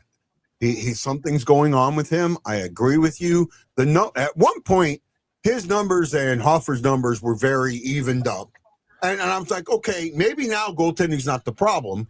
But I have seen that Hofer's numbers have gotten better and Bennington's haven't. So Hofer right now is playing much better at the position than Bennington is. And I will admit that. Hofer, I'm sure the numbers have went down a bit, and I'm sure that there's still goalies that are better than him. Hofer was the best goalie in the NHL from December 27th through January so far. So I don't know, he may be down a little bit, but Hofer was the best goalie in the league during that time frame. Yeah. So Hofer has been playing good, and like I said, I hate to say it, and I've harped on it. And Lance has come back to me, and he's talked about this, that you can't trade Jordan Binnington, you have to wait till next year. And although I do think that the Blues can hold off on doing that, I just think that we're transitioning into the Jordan Binnington era coming to an end, and I think the Joel Hofer era is surely upon us here shortly. So that's just my opinion, and I think that in the end, I think it may help the Blues, because keeping on hanging on to these guys that are just kind of where we have to say the same thing every year, like, oh yeah, the Blues are, they're good. We know they're a good team, but they're underperforming. I feel like that conversation can only be had so many times before the Blues make a change. Yeah. Right. No, I agree. My video on the nuclear option for Kyrou did get it got about 450 views on the short, got about 450 views on that's pretty good on YouTube. That's pretty good. And I did say I didn't see it happening, but it was the nuclear option, everyone's like, oh, well, 8 million's not bad for, and then I keep seeing someone saying he's got to be the most underperforming $8 million player. And I don't think he is. And I could be wrong. I haven't felt good all day, yesterday and today. No. I wanted to go and look up, you can look up the players and how much they make. Mm-hmm. And I haven't been able to pull that out. And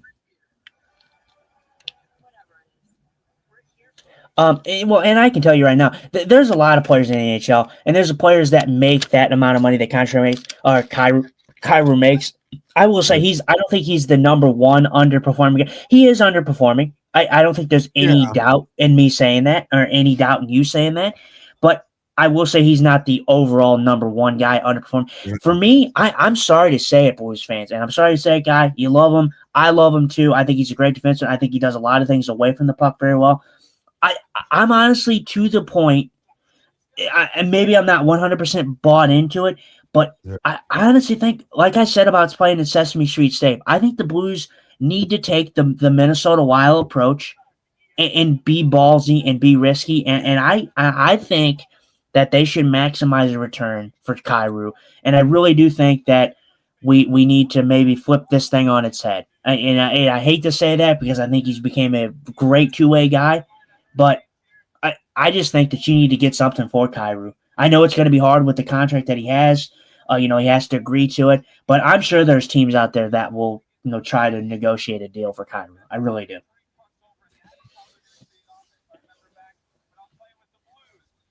I'm trying to see if I can figure something out here. This is not as easy as the last one was. Last one was much easier to. I think, like I said, but then again, I want to preface this: Jordan Kyrou, do not get rid of Jordan Kyrou if you do not get the right return.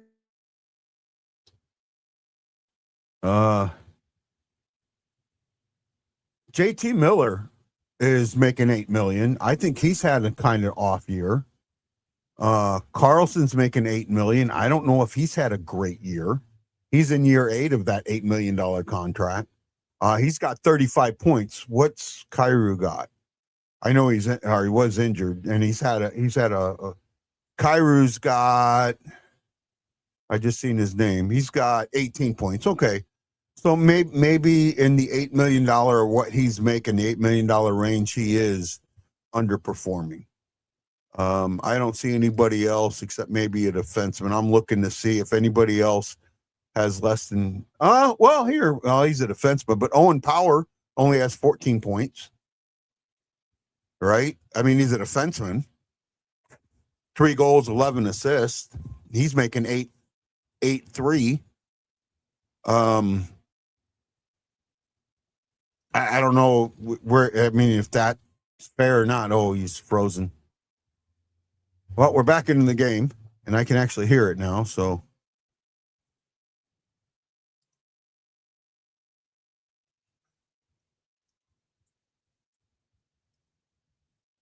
Hofer held that one too long again. Oh, Snuggie passed that to nobody. I mean, it ended up going, lost puck there. You guys are, I'm seeing. Sorry, you disappeared there. You got locked out. It kicked me out for some reason. Yeah, no problem. I didn't do that. No, I know. Like I said, no one's disputing that Thomas and Kyrou have had down years. I mean, they both have not been themselves, but this team as a whole have not been themselves.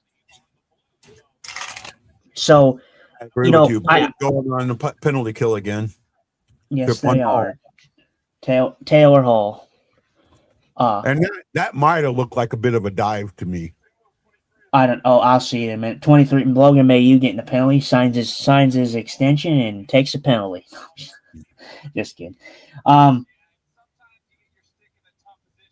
That was that's pretty weak too. Taylor, he taps him on the shins. There's no reason Taylor Hall should have went down there. But it is what it is. It is what it is. Logan Mailloux gets penalty. He fell off his own feet. Yeah, Logan Mailloux doesn't even touch his skates. He touches his shins. That probably, like I said, it was a weak one, but it is what it is. Blues go on the penalty kill though. They are 1 for 1 on the penalty kill so far. So, and he says he who should not be named. Do you think there's a chance Thomas and Kyrou are looking around the league at what other players are getting paid for what they're expected to do, and they're playing to their salary? No, I do not. Do not. I don't think. Listen, Tom. Listen. I'm going to sound like a Thomas apologist, and maybe even a Kyrou apologist. I love both guys. I think both guys are great guys to build around. I just think that also the supporting cast. There's times where Kyrou and Thomas don't show up, but I feel that there's times that I feel like they do a heavy lifting, and they just are snake bitten sometimes. I think for me, Robert Thomas is a guy that he's very competitive. He first of all, let's put it like this: Robert Thomas was never supposed to be a first line guy. When we first saw Thomas was never meant to be a first line guy. So I don't know about that. He was drafted in the first round. You draft a guy, you draft forward in the first round. You're looking at him being a big but but let's be honest.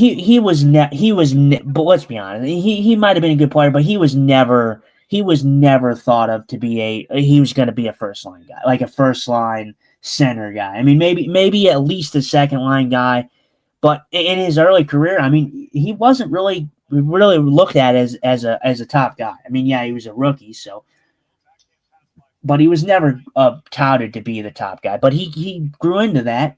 But I think Kyrou and Thomas are guys that you build around, but I think that it's. Oh, my bad. I'm sorry. Blues. I knew it was coming. Blues get a goal, and it's shorthanded, I believe. Yeah, shorthanded by Bukestad. Very interesting play there. I don't know what happened, transpired here. I think Carolina. Man, what a play by Justin Falk there.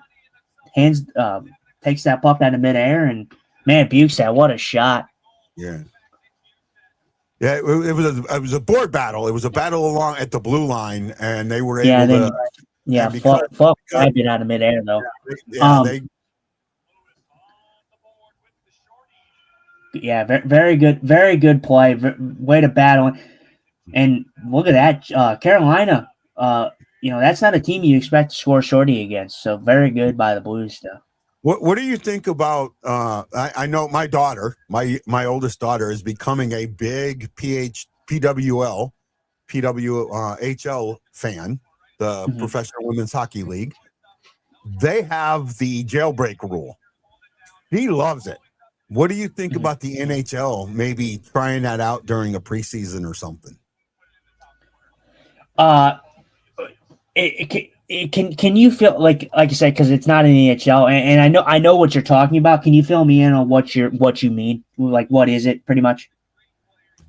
The jailbreak rule is this: if you score a shorthanded goal, the penalty ends.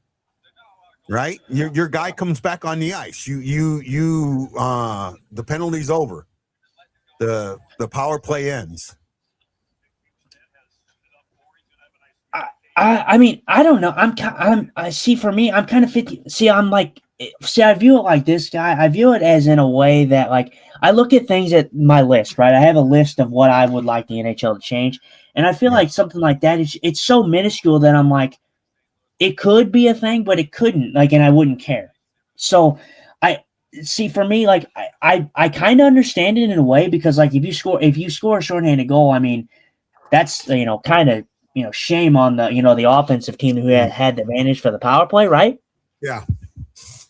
But I'm kind of like, well, it kind of impedes the fact that you took a penalty, So, like, I get like you rewarding the team that had to kill the penalty, but, like, I also feel like if you committed an infraction, I mean, it is an infraction. So, I mean, should you get rewarded just because you score a goal?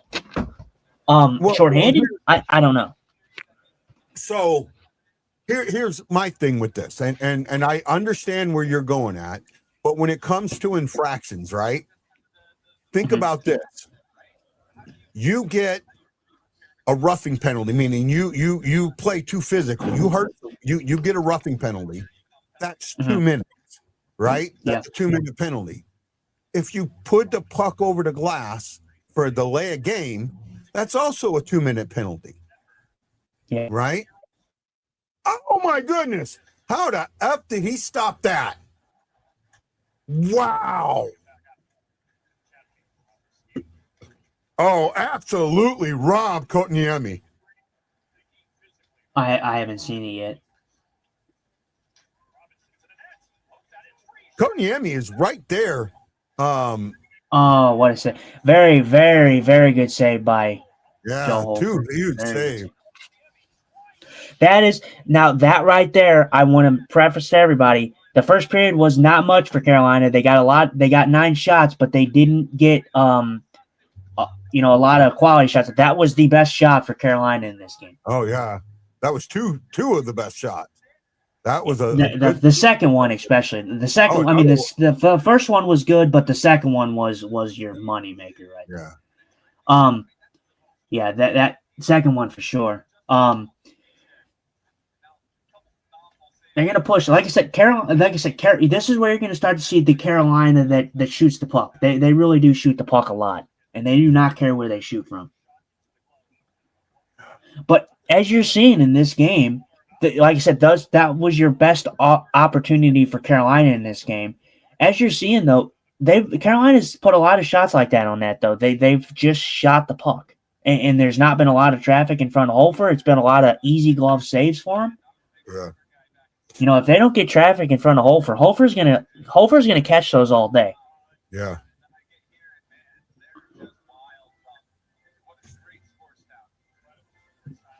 So I'm guessing you're ahead of me by quite a bit now.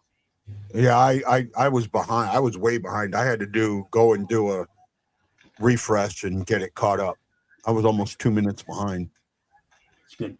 Good stick by Holfer there. I'm at Pareko misses. 13:57 and counting. 55 now. Okay, yeah, you're ahead of me.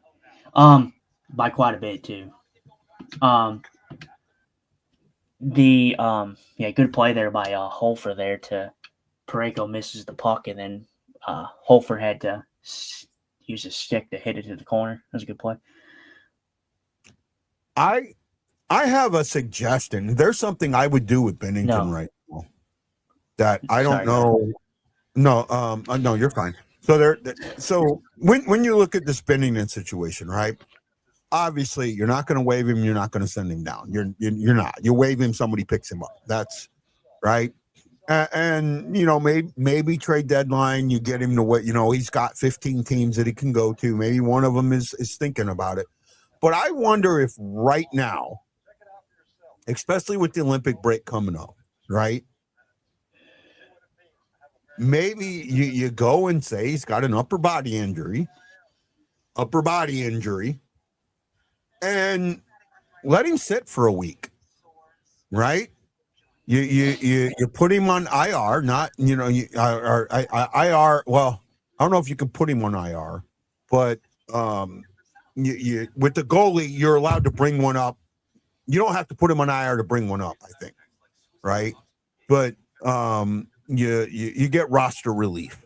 You can put him on IR, you get roster relief. So you put him on, but then he's got to miss a certain amount of games. So I'm not sure, but it's possible they could do that. I don't think it's going to happen, but they could do it. It's going to be tough. Right now it's pretty obvious that he hasn't been Jordan Bennington-esque. The Olympics is going to be telling. Olympics, there is no excuses. He has a star-studded team in front of him. If he underperforms in the Olympics, then I think we kind of have our answer on what we've seen this year. I agree. I really do agree with that. That's a really good point. It's not so much what he does now to the break.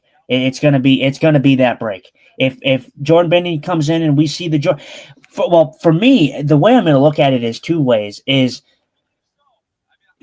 there's actually different dynamics that I'm going to think about this. Either we get the Jordan Bennington that we all know in the Olympics, and I'm either thinking to myself where has this been all season? Is there a rift in the Blues locker room and he just needs a new change of scenery and out of St. Louis, or is it just that it is the team?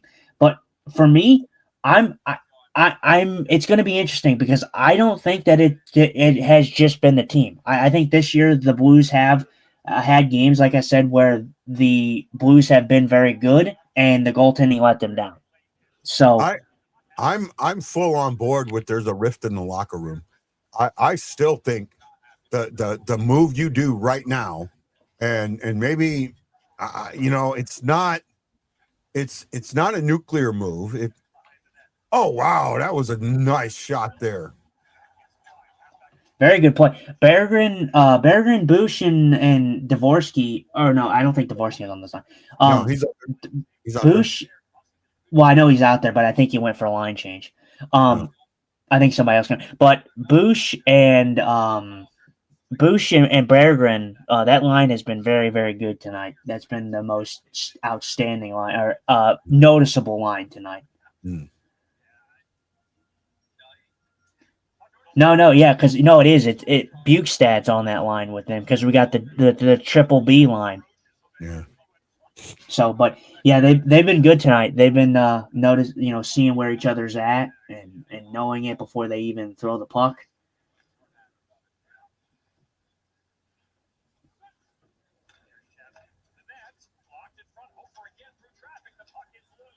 Good support there.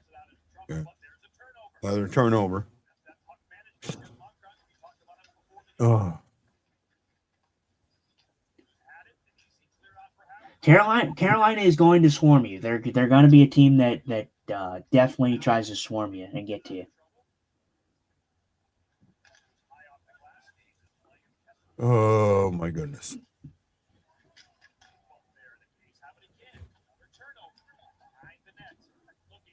Block shot. Very good block. Yeah, good block too. There's Dvorsky. Yeah. Dvorsky. Oh, there you go. Taylor Hall there saved the goal. Very good. Well, he just saved a shot. I wouldn't say a goal. You never know if he scores or not, but yeah, definitely a missed opportunity there. Kyrou could have shot that puck, but very good play by Taylor. Taylor Hall's a good player. Taylor Hall was a guy that obviously kind of came in the league when I was growing up. yeah. He was a guy that I was always like, man, I wish the Blues had that guy. I thought he was a good player. I didn't think he was like a next generational talent, and he never turned out to be that guy. But I think he's a solid player. He who should not be named says, I have the game on my laptop and the show on my phone, and I just realized the only thing I've watched on the game is the replay of the goal. Well, I said, Ryan, and I'll use your name now. I said this earlier, right? I think that we have the best fans in podcasting. You guys, there's 8 or 10 of you that are just absolutely amazing. You stick by me no matter what. And I appreciate you. If I know we've had fights, I know we've had arguments, and you've come back and told me, hey, sorry about that, or I've said sorry about that, and we continue on, and that's why I think we have some of the great. And not only that, you guys message me, you talk to me, you're not, it's not, you've become friends, and that's why I think we have some of the best fans in podcasting. Yeah, like I said, we myself and Guy, we're the BlueNote Fan Report, but we are a small part of it. You guys make the BlueNote Fan Report, so I mean, that's the whole point of the show. I mean, good play, very good play by I think it was Braden Shin there. Yeah, Braden Shin. Oh, man. Very good. Blues are doing a good job at driving the net tonight. The one thing that they're not very good at driving the net, and they're doing a spectacular job at getting to the net. Yeah. Which, like I said, Guy, this is exactly why I said that when I said that there was no no hope in this game. I'm glad I said something like that, because I knew that if I said something like that, the Blues would come out and play good. Because every time you expect something bad, they come out and somehow surprise you every time. Oh, good play. That right there, that is a beautiful goal. Oh, tic-tac goal, crashing the net, Devo. All starts with a great pass. A Robert Thomas-esque pass from Jordan Kyrou. Yeah. Jordan Kyrou with a very Robert Thomas-esque pass. Yeah. Kyrou, Thomas, Kyrou, Neighbors, and Dvorsky. And Dvorsky, he was ready to let go. He was right in front of the net. All right. And that's the hard thing with a goalie like Bussy. Yeah. In that play right there, the Blues are doing something right now where they're going from the right to the left, which makes it hard for a guy like Bussy, who is a right-handed goalie. Yeah. In any given situation, I don't know how old Bussy is. I think he's a young guy, but they picked him up off of waivers. An inexperienced guy like that. What's up? I'm not exactly sure how old he is. I'll tell you in a second. With an inexperienced guy like that, it'll come with age. But any goalie in the league like that, with how close the Blues got right there, any goalie who is prepared for that, any veteran goalie is going to use his stick and poke check that puck when it comes across the crease like that. Bussy, if you look at him, his positioning is not good. First off, he's kind of hunched over. His stick is not on the ice. It is on the ice, but it's to his body. It's not pointed out. He's 27. Okay, so he's decent. He's kind of in his prime, but like I said, any goaltender who's had a lot of NHL experience will take his stick and try to poke check that puck trying to come across the crease like that. He doesn't do that. He sticks it to his body, and he gives him no room to. He allows that shot to get through. First off, Yeah. so but very good play. I mean, beautiful play. I don't think he could have stick checked that one as sharp as that pass from Neighbors was. No, Right. I don't think he would. But I think it was just a good play. I think it was bad defensive coverage by the Carolina Hurricanes. They could have played a little better. The fact that they just let Dvorsky come in on 3 guys and just stand in the middle right there, that's mostly on the defense right there. But if you watch any goalie, oh wow, if you watch any goalie, they usually do try and poke check a puck when it comes through the crease because it helps their defenseman out, and instead of having to worry about a defensive I do pick. agree with that, but the pass from Neighbors was so. I don't think that. All I'm saying is I don't think if he tried to poke check it that he would have been able to poke check it. Oh yeah. Well, and you're right, and you're. No chance he had to poke check that. I think for me, I'm not a goalie, but I think it all, for me right there, it all kind of depends on where he's holding the stick. The fact that his stick is already in a not reachable position because he has his arm tucked in like this, so he's not going to be able to get to. But if he plays his stick out a little bit, he does have the opportunity to do that. But he that if he plays his stick out, you know what Neighbors does. If maybe he shoots or go far side, but the angle, if he pulls that stick out, Neighbors goes around for a wide open wraparound because he's not going to get back over. He's going to be completely off balance and not be able to get back over. You look at how he's standing. If he puts that stick out and Neighbors sees it, if he puts that stick out and Neighbors sees it, Neighbors has a wide open wraparound. Well, and like I said, I'm not saying just full out commit to throwing out the stick. That's not what I'm saying. I'm just saying that he has it to where he's not in that position. But like I said, overall, it's just a good play. It was a beautiful executed play. It was mostly on the Carolina defense because they let Dvorsky come in and they had 3 guys puck watching, Neighbors, with Dvorsky sitting right in the middle of all 3 of them. So, bad coverage there by the Hurricanes. We're back from commercial. We got 8 minutes left in the second.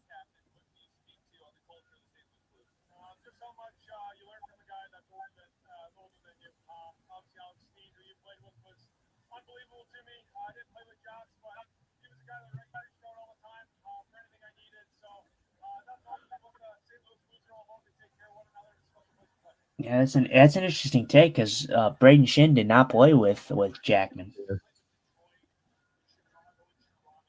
Huh? Yeah, no, I knew that.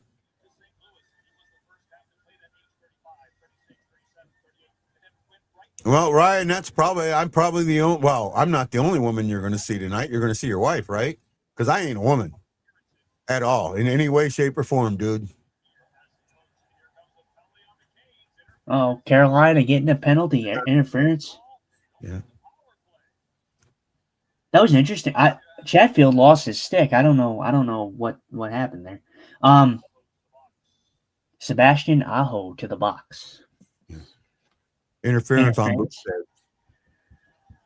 I'd love to see this because I don't know what happened because Chatfield lost his stick. Yeah. Oh, they picked it up. Oh yeah, that's absolutely interference. That's interference. That's interference. But I saw one earlier in the game that they probably should have called. Actually, I thought that was a little bit more minuscule than the one I saw earlier. But they're gonna even this up because the Blues have not had a power play in this game so far. Well, I look at that and go, you at that situation when you have if the other guy had a stick, yeah, maybe not. But the fact that he didn't have a stick, and if Bukestad breaks free, he's got the puck free to the net. Mm-hmm. To me, that makes that the interference. I think that sometimes there are judgment calls. Oh, we're about to give up a shorty. We didn't, thank goodness. Oh, here goes Cairo. Oh, speed. Oh! Fuck you, Kyrou haters. Fuck you, Kyrou haters. That was all Kyrou. That was all Kyrou. I'm sorry. I'm going to say it right here, right now. Fuck you, Kyrou haters. That was all Kyrou. It's good. Am I wrong? Good. Well, hang on. Let me just develop the player. We get a shot there by the Carolina Hurricanes. They come down, they block it. I think that was Shin that blocked it. Kyrou gets down. He protects the puck very well. I mean, yeah. I mean, it's a good play. I mean, it's a heads up play by Kyrou. Jimmy, Look at the pass. but look at the shot though. I mean, but look at the shot though. Jimmy Snug. I mean, absolutely wicked shot. I mean, far down. That's disgusting. Yeah. Good play. Chris, welcome back. And I want to say this because you too, Jason. Go ahead. I'm sorry. No, I want to say this too because people are going to look at this game and say, "Oh, well, look at that. We won the game without Robert. We haven't won the game, but look at this." They're going to say, "Oh, well, we scored 3 goals without Robert Thomas." Listen to me.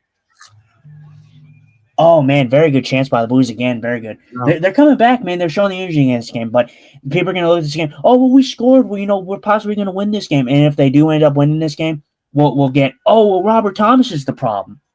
No. I don't think that is the case at all. They're winning this game without Philip Robert, their best defenseman. I just think the Blues, I just think that they surprise you at weird times. I really, really do. Jason McMillan. I really do. 3 goals. I love you, Jason. Blues, though, playing very, very good in this game. Yeah. This has been a well-played game so far. This has been this, in my opinion, and I'm gonna say it because not just because of the score. The Blues have been the better team in this game. The only shot that Carolina has had in this game where I'm like, oh, that shit possibly could have been a goal was the what shot was it? The Svechnikov? Was it Svechnikov? Yeah. Who was it? It was somebody in the slot right there. Yeah, the best chance. Oh, high stick. Bob and Michelle says Thomas isn't the answer either. I still think Bob. I think Thomas is the guy you build around. I think he should be the next captain. Maybe you disagree with me, and I love you, buddy. You're one of my best friends. I still think that to me right now.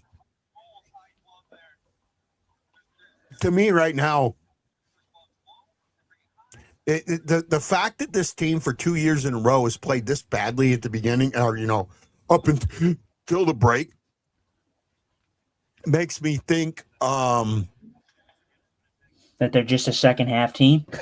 No, the leadership isn't there, right? We keep when you have a team like this that's supposed to do well.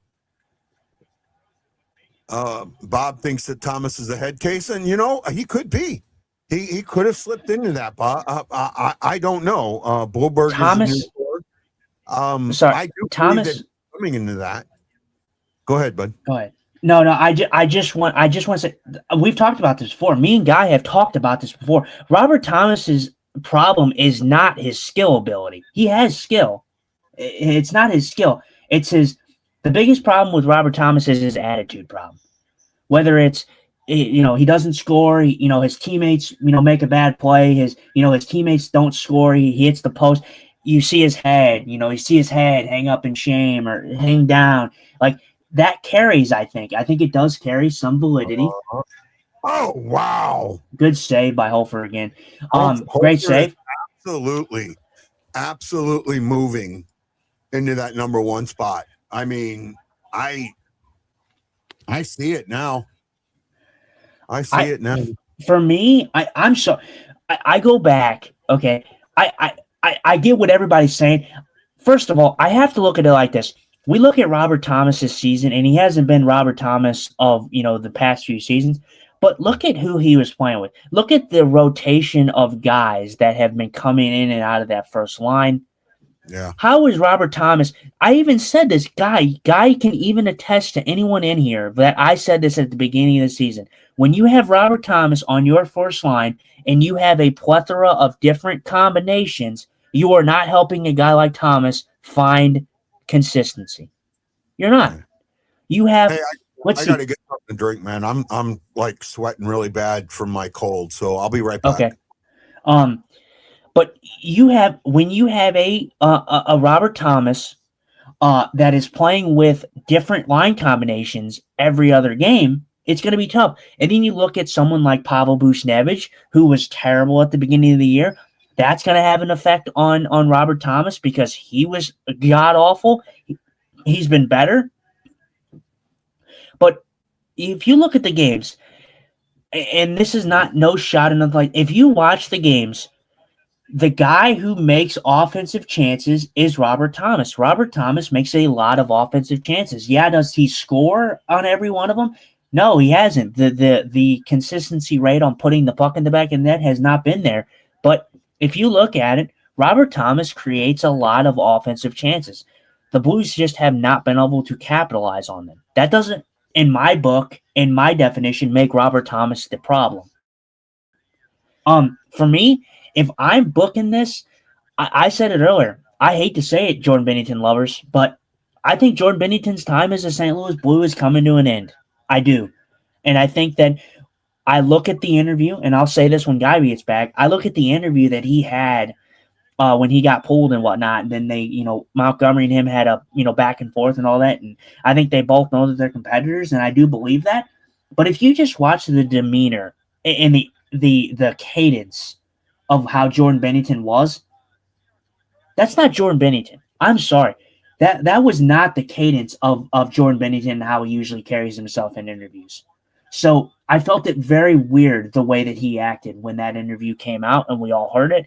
He just sounded like a guy that just wasn't excited to be a Blue anymore. And I feel like that may be true. I really do. So I feel that we I feel like maybe if we get a trade like a Jordan Binnington trade where we get something in return for him, whether that's another goaltender, I would assume it's a goaltender. Maybe we see a shift. Maybe I don't know.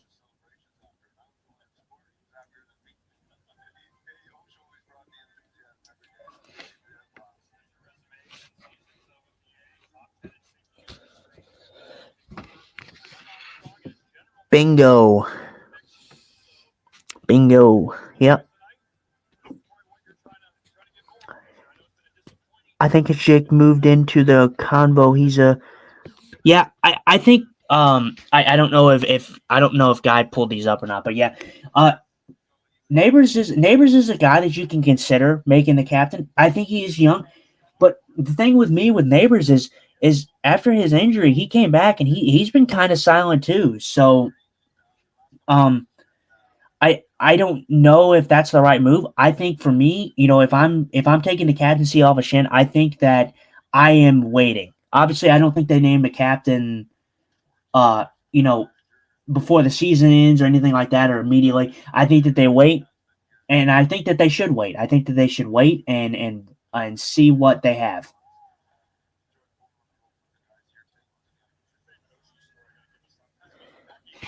I don't think I don't think that you captain somebody immediately, and I think that they take their time to make a decision. I just think that if you go to Jake Neighbors, you might create a rift to where Robert Thomas may take that a little bit too hard. I don't know. He could. Let's see. Read that comment, Guy. I'm reading it now. You know. Well, read it out loud. Oh, okay. Look at how many players Thomas has been paired with, and none of them are scoring. Thomas needs to shoot more to open up the game. He would open up a lot more if he wouldn't be so predictable. Everyone knows he's going to pass, and the lanes are closed. He's the head of the snake and should lead the offense, but his body's language is terrible. Yeah, you've pointed that out, right? The body language, the attitude. Yes, that's the problem with Robert Thomas. I want to combat that in a way, like not negatively or butt heads with you, but I want to combat that in a way and give you my counter argument. How many times has Robert Thomas made a fantastic elite style pass, and the Blues player that's received the puck has not put the puck in the back of the net? Yeah, I mean, that's a fair point. That's a fair point. Devil's advocate point. So although I agree with you 100% about the attitude problem that Robert Thomas needs to get better with his, hanging the head and hanging it down and, the visible frustration that he has on the ice, the fact that he doesn't generate anything offensively, I think is not accurate, because there's plenty of times that he generates a lot and the Blues just don't score. And I think Robert Thomas does shoot the puck. Robert Thomas is pretty selective when he shoots the puck. I do think that there is times that he should shoot the puck, but when he does shoot, Robert Thomas has a wicked shot. Oh, nice move, Torpachenko. I mean, you were talking about with I guess Chris's comment here. I don't know. I think Jake has moved into the convo. He's a Bacchus type of guy.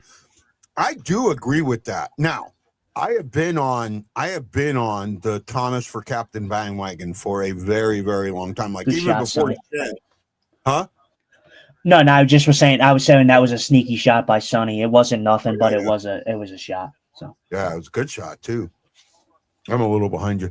You and me are bouncing like between where either right on or one of us is a little behind or a little ahead. I think there was a commercial break because you were ahead of me by a little. We were actually pretty close. Yeah, we were. I think we're still. I think we're still relatively close though. Yeah. But yeah, no. Sorry, go ahead. So, I've been on that bandwagon for a long time. However, oh wow.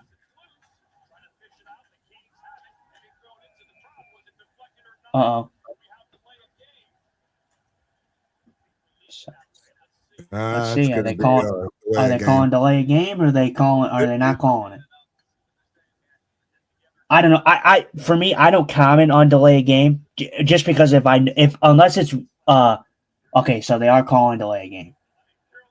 I don't comment on delay a game unless I see it directly, because delay a game is interesting. It's better if you see a slow-mo version of it and in the replay. But I think Jake is a fantastic guy. I mean, if you listen to his interviews, he is very intelligent. He's very wise with his words, and he's very, very smart for how young he is. I just think that you could see a situation where if you do pass up a guy like Robert Thomas, how does Robert Thomas take that? Well, and that's kind of what I see where you're at. This is one of those things where, I mean, could it be? And I think a lot more got made out of Tarasenko not getting the captain than what it actually was. But I don't know. I'm sorry, but I don't know how you are. I know you're a big Tarasenko guy. The right decision was for Tarasenko to not be captain. Tarasenko, I'm sorry. Tarasenko is a great player, but the right guy at the right time was the right captain. No, I agree with that. Okay. I thought Ryan O'Reilly would make a better captain than he did.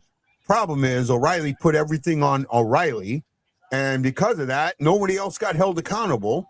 And everybody was like, well, if the captain's not doing good enough, then I'm doing enough. And they just didn't do any more. And it eventually, it really... Well, I think for me, the Blues cycle of where they ended up being was eventually where they were going to be anyways. For me, I'm so, like, having him be an assistant captain, I'm completely okay with that. But it's like, for me, I look at like a guy like Kyrou. Kyrou's a fantastic player, but I don't think I don't think anybody is saying Kyrou should be the captain of the St. Louis Blues. He's a fantastic player. He's a superstar. But there's just some guys that are captains, and there's some guys that are assistant captains. I kind of agree with you on that. I don't think Kyrou should be a captain either. No, absolutely not. But I am starting to advocate for Kyrou needs a change of scenery. right? And I don't think Kyrou, no matter what he does, is going to get a fair shake with St. Louis fans. And the problem is because there's and unfortunately it's not just the Stanley Cup fans. Well, that's into 2. We're up 3-0. I'm shocked. I am shocked that we are up 2. 3 solid goals. This wasn't junk. A shorty, a power play goal, and a even strength goal. All we got to do now is. Sorry. Go ahead. I cut out. I know I came on here and said that they wouldn't win. Obviously, no one can believe me. That was a ploy, in my opinion. But like I said, the Blues surprise you at every twist and turn. There is no reason why you would think that the St. Louis Blues would be winning this game with the amount of guys that they have out of the lineup. Yeah, I don't either. So the fact that they are it's not surprising to me because they always seem to show up when you least expect it. And they're having a good game. I think they have been the better team this game. And it shows. Yeah, but now remember, and this is all this is stating a fact. Carolina's coming off a back-to-back. They got beat last night, right? Yeah, that does play a part. That does absolutely play a part. Blues have had a couple of days off. It's an emotional, quote unquote, emotional night with the Hall of Fame stuff. Yeah, but right? I will say, playing devil's advocate, you have said that the Blues do not play good in special nights. Normally they do not. And I agree with that. I'm just throwing all the facts out there. Right? I agree with you. But then again, like I said, I've made that claim before, and I will say that is the case. Sometimes it shows, sometimes it doesn't. But I want to play devil's advocate and rebound on that one and say, I look at the games that the Blues played in the back-to-back, the Ottawa back-to-back. They played Ottawa and then they played Montreal. They won both of those games. They played Montreal again on a back-to-back. I can't remember the first team that they played. They won both of those games. So it's possible. They're NHL guys, but it does wear and tear on you. There's sometimes where back-to-backs have an effect on you, and there's sometimes that there's not. But the fact of the matter is, the Blues are playing a good game, no matter what. So, and there is something else and as soon as I say this, I'm going to hear it from almost. There's 7 people watching us. As soon as I say this, I bet 5 of them comment. It could be a little bit of the Hurricanes playing down to the Blues, and the Blues playing up to them. Right. I'm not like I said, I'm not going to comment too much. I'm going to lean back on them. I've been pretty fair tonight. About that, Jason. But hey guys, don't forget about Boberg and his possibility of getting the C one day. Possible. I actually see Boberg right now more of an A guy. But I could see him later with the C. Ryan Green, that's immature to me. If you don't have the body language issue, he would have a better leader. Would be a better leader, I think is what he meant to say there. Where he picked that up from? You know where he picked the body language up from? Who's that? Ryan O'Reilly. He picked that shit up from Ryan O'Reilly. Right, putting everything on his shoulder, and that he wears his heart on his sleeve, and sometimes that can be a bad thing. That can be an absolutely bad thing to wear your heart on your sleeve, and look, I don't know if Neighbors is ready for it. He could be. I think maybe in a year or two, but I do think right now you need to yank the C from Shen. I really do. That's maybe I don't think it's a shot across the bow or a shot into the. So if you want to disable a ship, right? A shot across the bow, tells them, hey, this is your warning. If you want to disable a ship, you shoot them in the rudder, right? You fire at their rudder. You fire at the rear of the ship. Because then they can't turn, obviously. So what do? Do you take a shot across the bow or do you fire at the rudder?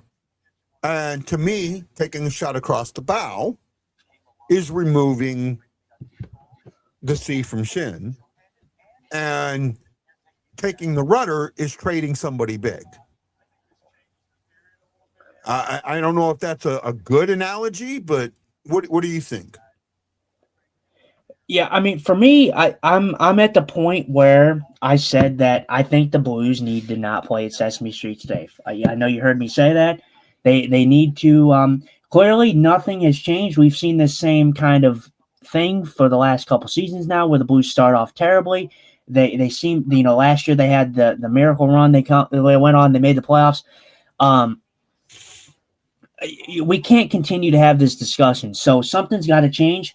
Whether that's they actually do make a move and they somehow manage to get a valuable assets for Jordan Kyrou, whether that be they trade Jordan Bennington, for me, that's the one I'm leaning towards most. I brought up when you weren't here, I brought up the fact of, I look at the interview where Jordan Bennington was interviewed, and you just listen to his cadence. You listen to a guy that just sounded like he didn't want to be in St. Louis anymore.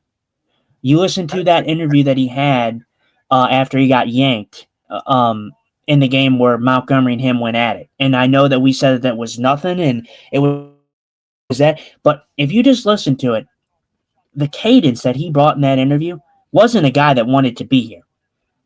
So, I'm not sitting here saying that he's, throwing games or anything like that, but I just don't think that his energy is all there anymore. I don't.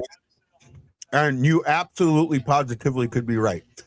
Jason McMillan, Bill Bacon, Don Hefner, Joey Goodman, Sharon Spinks, Joella Speed, Sister JJ, Jason Nichols, and our buddy, our friend and our pal, Lance Scott. We want to say thank you for putting them hearts up there, them thumbs, saying you like our show. Help us out. Keep the momentum going. Also, if you can afford it, please send some stars our way. It will help us keep doing this show. Man, my own mother didn't give us a like. I'll have to go out there and give her a stern talking to. Hey, I'm just seeing what's here, right? I'm just seeing what's here. So it's okay. It's okay. She did give us a few stars. So she gave us some stars. So right, and I will once a week make sure that I say thank you to anybody who gives a star. You will see it on my page, right? You've seen it, right? Yeah. And I've tagged you. I've said I've been with you, right? Mm-hmm. And we've thanked the star guys. Am I correct? Mm-hmm. Yeah, I saw. So, I just want that to be known that we appreciate you and we will thank you. And me and Justin both, we're doing what we can, right? Stephen Glass says, I think more than removing the C, trade Shen. I don't know if trading Shen get it. I want to say this. I want to preface. There's guys in the market that will want Braden Shen. Believe me, there's teams that would want Braden Shen for a playoff run.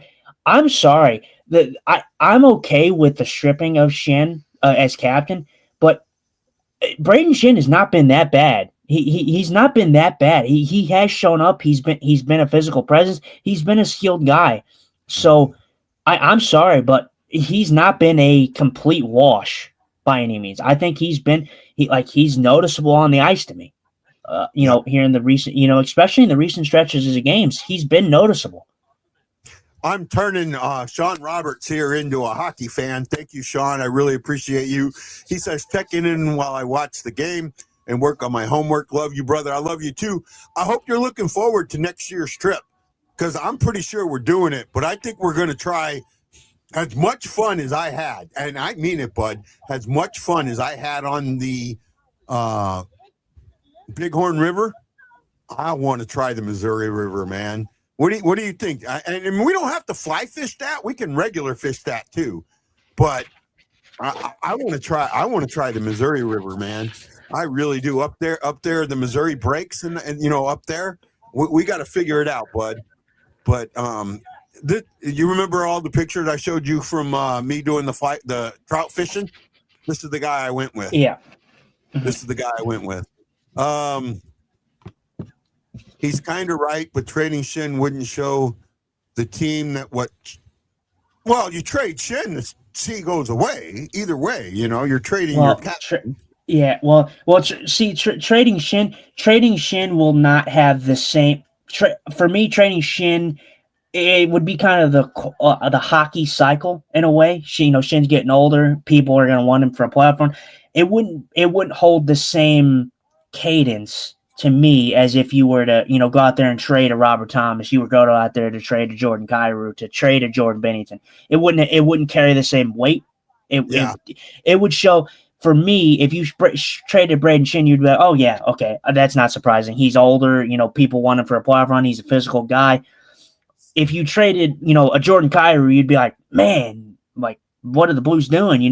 They're making it crazy. You have a good player in Kyrou that you're sending away, and hopefully you're getting a good return.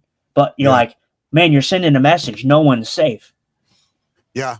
Well, the big deal is there the no trade clauses, and I get it. I get the no trade clauses completely. I don't believe it or not. I do not. I 150 million% do not have a problem with the no trade clause. I'm saying that straight up here and now. I do not have a problem at all with a no trade clause. None whatsoever. And I love you got to do them at times. You just have to. They just got to be done. Do you see what they've got to do at Raymond James? They're showing it now. They have to put a tent over it for the Stadium Series in order to keep the ice from melting.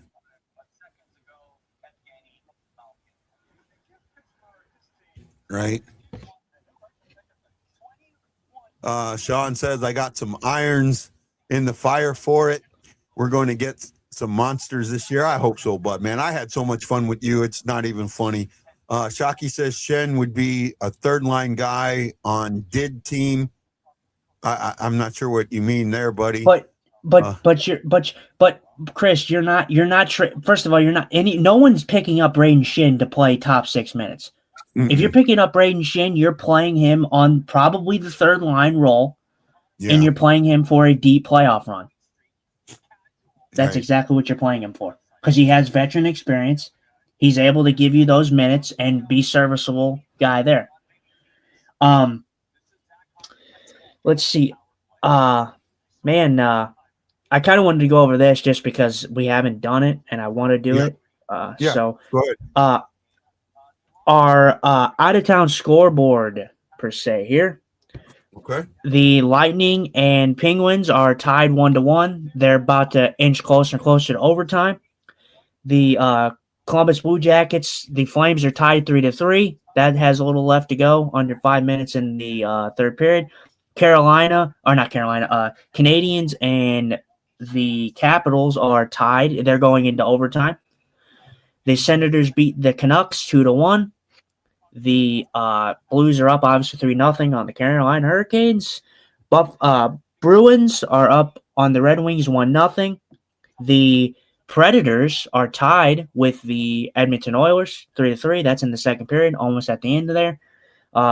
The Jets and the Islanders are also tied 3-3. Little under 10 minutes to go in the second period.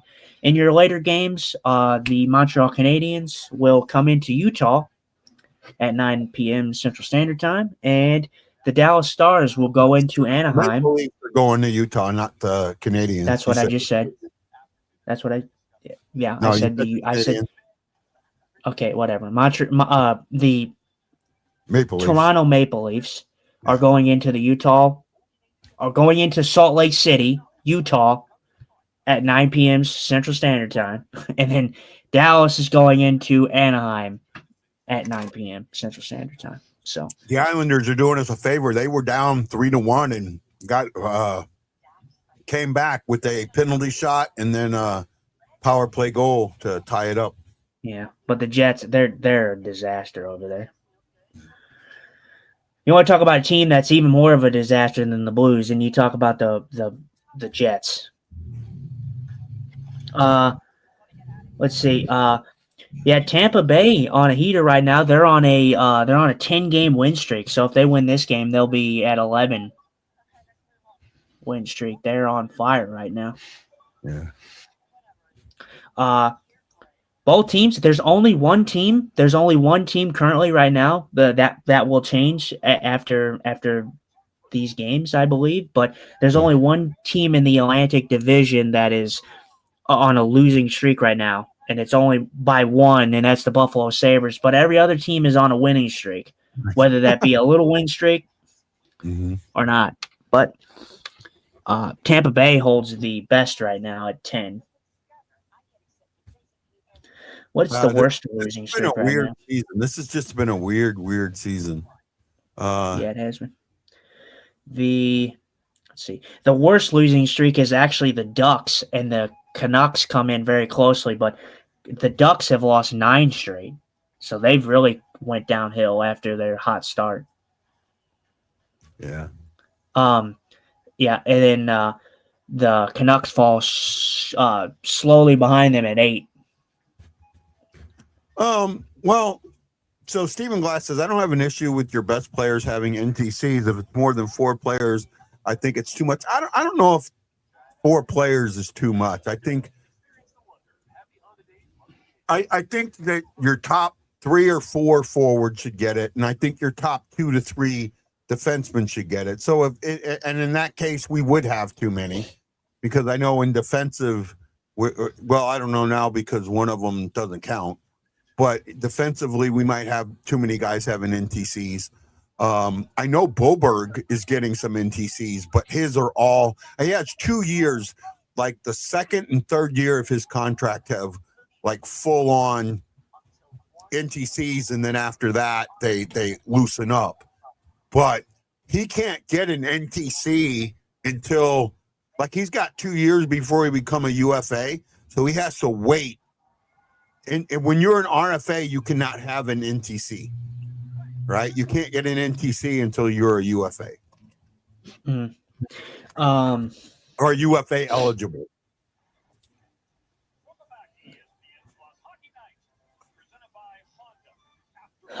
There was a lookalike thing on the Blues Twitter that had Gary Unger, and it showed a little. I think it's a kid. That's pretty funny. I so let's see.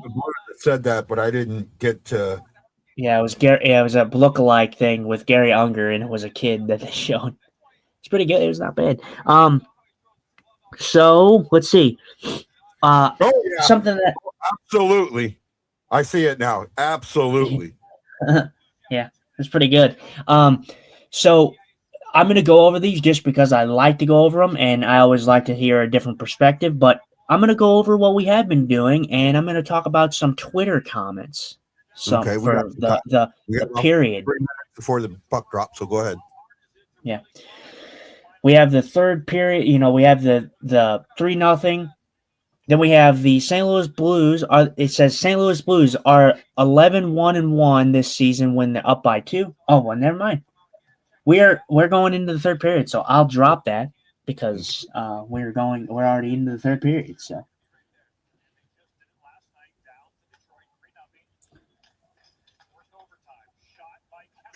well, I mean, you look, Carolina was trailing 3-0 and forced overtime last night. So yeah, they're not a team. They're not out of this yet either. Carolina is a very good team.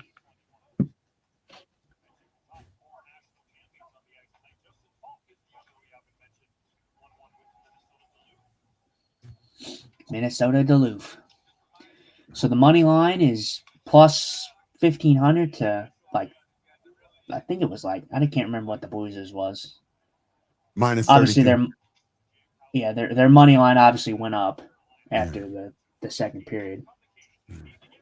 I can't imagine what the stat line though was before this game started though. If you betted the Blues, you probably are making some good money. Yeah. Depending on what you put on the game. Mm-hmm. Parayko breaks his stick there.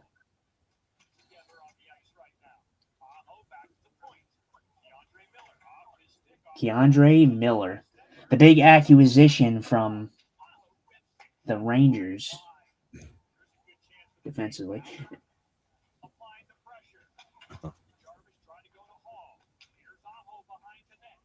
Oh, they've got a good cycle going now.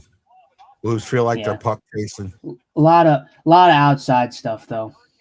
Yeah, I will say that so far outside, but the Blues feel like they're puck chasing.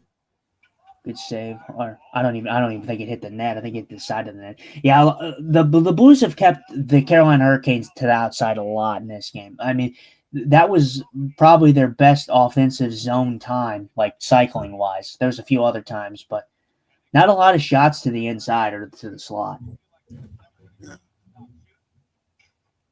14-1-1 when leading after the second period for the Bluey Blues. Hey, thanks for today, Justin, man. I'm doing the best I can, buddy.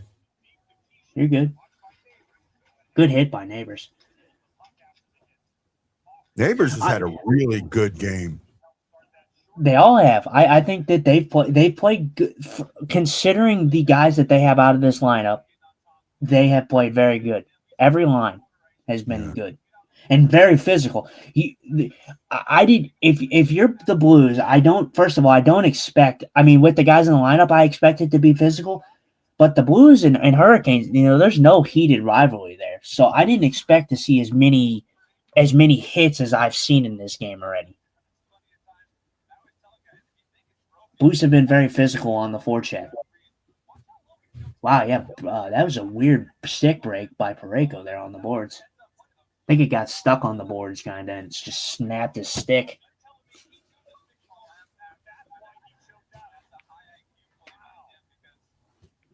Oh yeah.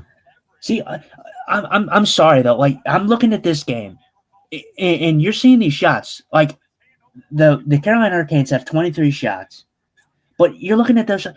Most of their shots have been what you just saw right there. Yeah.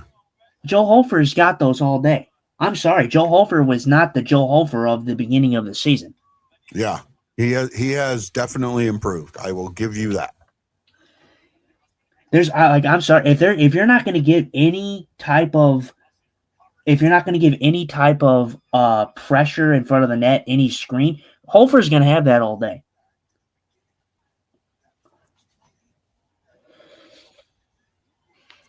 Let's see, have we got any comments? Yeah, Justin, keep them shooting from the outside. Goalies. Yeah, outside goals. Yeah, I mean that's what's happened. I mean, there's been a few good saves by Hofer, but other than that, I mean, it's been a lot of just Carolina just shooting at Hofer's glove. I mean, Hofer hasn't had to move or nothing. And like I said, I do agree with Guy that it does maybe have something to do with that they played last night and they might have put out all their energy into the comeback, but at the same time, I'm going to say the same thing I said about the Blues.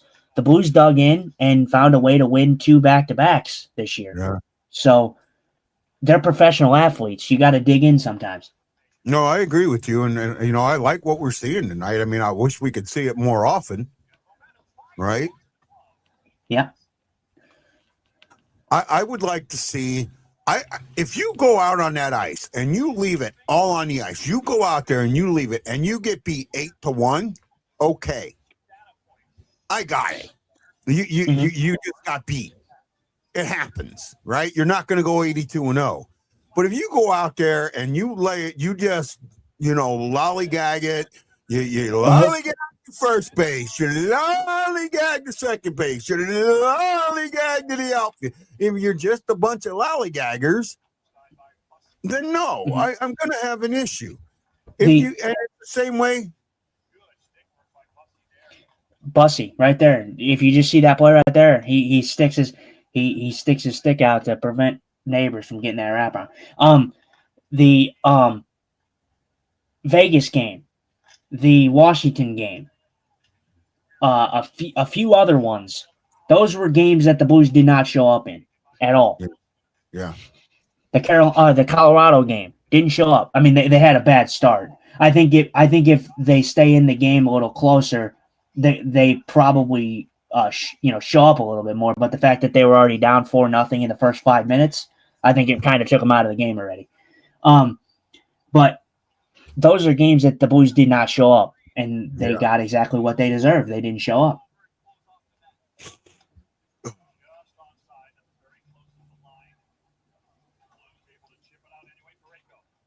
Oh, Parayko, got to get that shot. Got to shoot that past that puck a little harder.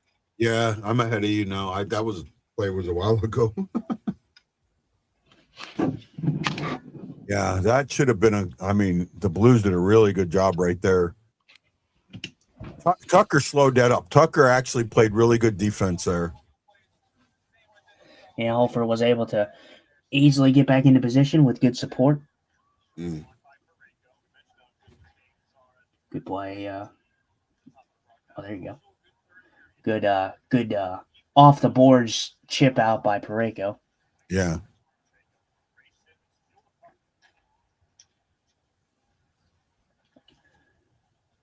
Yeah, I mean they're moving their feet tonight. Yeah, they're moving their feet. I will completely agree with you on that. I've seen a lot of feet movement, and the passes have been better tonight than they have in the past. Right? I mean, and you look, you go back to the second goal and that was absolutely a great pass by a drop pass by Kyrou. Nice play, Sonny. Oh yeah. Oh, he tried. I respect the try on that one. That needed a little more pace on it. Oh, that needed just a tad more pace on it. Sundqvist is just so damn slow. Neighbors was burying that. That could have been it right there, Steven. Sundqvist is just so damn slow. Yeah. What'd you say? Sorry. Steven said would love to see the Blues get the fourth goal. I would love it too. Right there.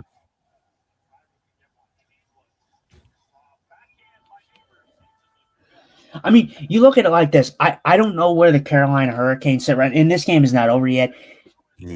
You look at Carolina, and I'm sure that they are amongst the team leading.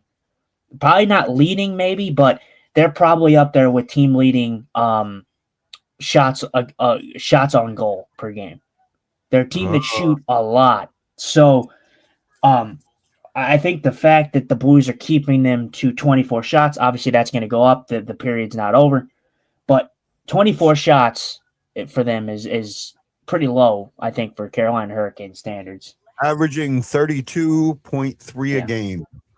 Yeah. So the Blues are doing a good job of keeping that low. And they have all season. They've kept shots relatively low. Blues are allowing opponents 28.1 shots, but only taking 24.7. Yeah. They definitely got back to the Blues standard that they were playing, but the little different with the fact that they don't allow as many shots against now per game.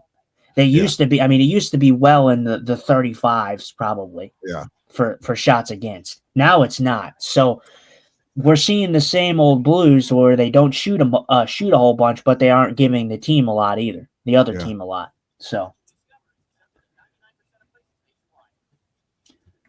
well, Carolina is a team that shoots, and they're shooting. But the good thing for the Blues right now is they have clogged the middle.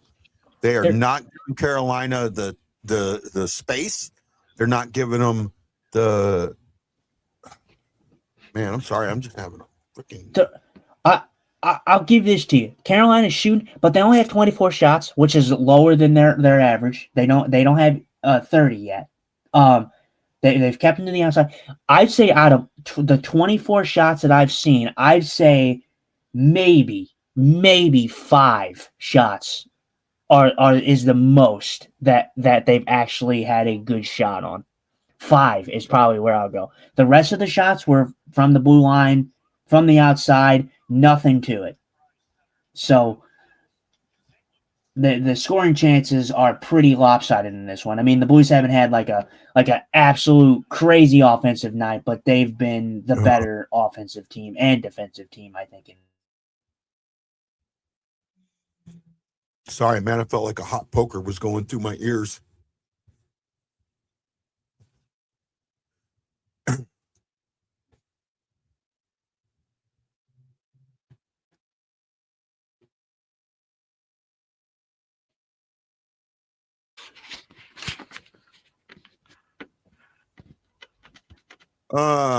War says, I'm a new fan of hockey and wondering, can the Blues make any trades? Yes, they can, but there's caveats to it.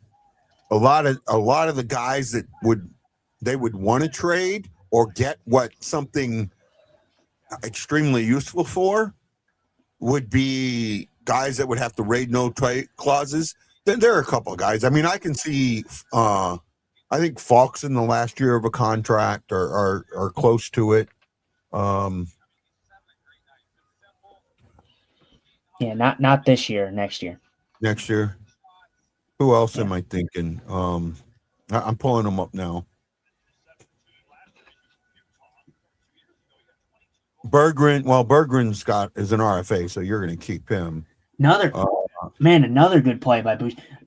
Sundqvist. I mean, that's a. Oh wow, yeah. That was a quick whistle. That's what I mean about active goalies with sticks. They're going to do that. If you're smart with your stick, you're going to do that. So that's a good play. That's the second time he's done that this period. Sorry, go ahead. So, I mean, there are some guys that you could get out and possibly trade, that Falk has a modified no trade clause, so you could trade him if the teams that are on his thing want it. I mean, there's things that you can do. It's just, I think a lot of teams are waiting for the break. I do. I honestly wish more teams got active in January, because that's when I think trading would make more sense, right? I think more trades make a lot more sense in January than they do in March. Yeah. Right. I think for me, Falk is going to be interesting, because I think I could see Falk getting moved at the deadline, but I can also see a thing where I think the decision ultimately, I think they'll leave it up to Falk. Yeah, that's possible too. I think they might come to him and say, "Hey." That was a weak pass there by a snug. Like I'm thinking, if the Blues, come out and they say, "Hey, Falk, we can move you to a playoff team," I think I can see them, seeing as he's such a veteran, that I can see them saying like, "Oh, we'll leave it up to you. Do you want to stay here? Or do you want to go to a team?" I'm guessing for the most part, the teams on his 15-team no trade list are the bottom teams, and the teams that aren't are the ones that are up there. So you got to remember that if there's a team that is not on his no trade list, then he can be moved. Oh my God! Speaking of Falk, he just absolutely dummied whoever that was. He just absolutely dummied him. Yeah. Oh, they're giving him a penalty for it. No, the penalty was called before. Oh, it was? Yeah, it was. I don't know what it was for. I think it was pretty weak again, but I have no idea. But yeah, no. For me, I know it has to be like they have to go off of that list or whatever, but I'm just thinking like there is probably a team that would be interested in Falk for a playoff run. I think if there's a chance like to do a trade like that, I think that Falk will be like not kind of brokering his own trade or brokering anything like that. I just think that he'll have a say. I just think he'll have a say. Yeah. Standing on a corner in Winslow, Arizona. Let's see here. Where's the penalty? That's Tucker. What in the world was that? That was a terrible call. What in the world? Well, no, this isn't who they called it on. They called it on Pareko. That's Tucker right Well, there. Oh, it's no, they tough. didn't Well, Tucker. whatever. But they just showed the penalty, and it was not a very good one. Not a very good one. Yeah, I Lance, mean, maybe. glad Melu was extended. Yeah, somebody wrote my Twitter got the wrong person. Yeah, It not was very Tucker. good penalty.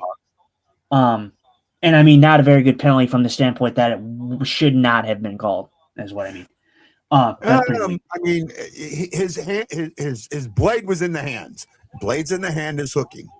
Should it have been called? I don't know. I'm just saying that it was a hook.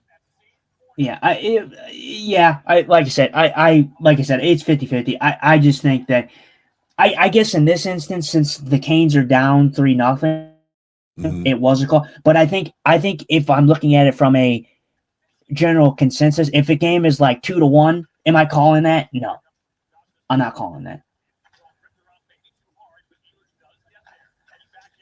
Nice hit.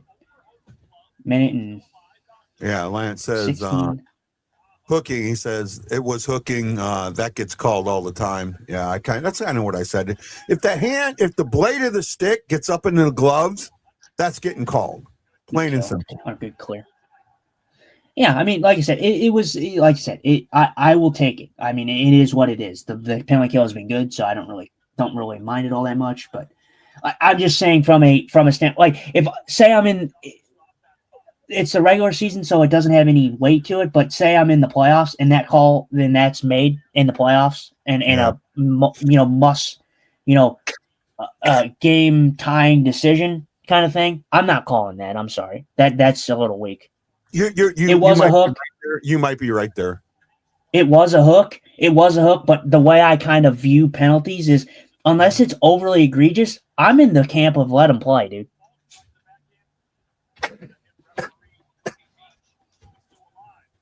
Lance says we need to fund Justin to go to referee school. Wow, good play.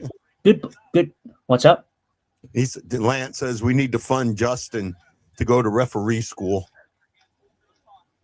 Hey, dude, I've been pretty fair. You even ask Guy, I've been pretty fair in this game. I even said that the Blues, when they got their power play for the interference, I saw one earlier in the game that they probably should have. That the Blues should have got a power play for and didn't. So I thought I'd been pretty fair, even saying that the Blues probably shouldn't have been on the power play on the one that they got. Do you guys think Steen will be aggressive as GM or will be another Armstrong? I don't think he'll be aggressive, but I don't think he'll be completely Armstrong. Right? Well, put it this way. Gary, you're jinxing it, buddy. Put it this way. That comment out there in the universe. I put it this way. I want to say this, and I want to preface this. It doesn't matter for me. It doesn't matter what Steen does. Sorry, it doesn't matter what Steen does, because whatever he does, there's always going to be a group of people that don't like it. Yeah, it's the same thing with Armstrong. Armstrong is not perfect. Armstrong has given bad contracts out. And that's been the case. Every GM does bad contracts and good contracts. It doesn't matter. So whatever he does, people are going to love it, and some people are going to hate it. Just how it's going to be. People get too caught up in the whole like, oh, you have to be aggressive. If you're too aggressive, you run yourself into a risk of possibly ruining your team if you're too aggressive. You don't want to be aggressive. Entire second scoring line for Garth Butcher. Yeah, you don't want to be over aggressive. I think you want to be aggressive to put GMs in a tough spot to get some leverage. But I don't want you to be aggressive to where you make bad decisions.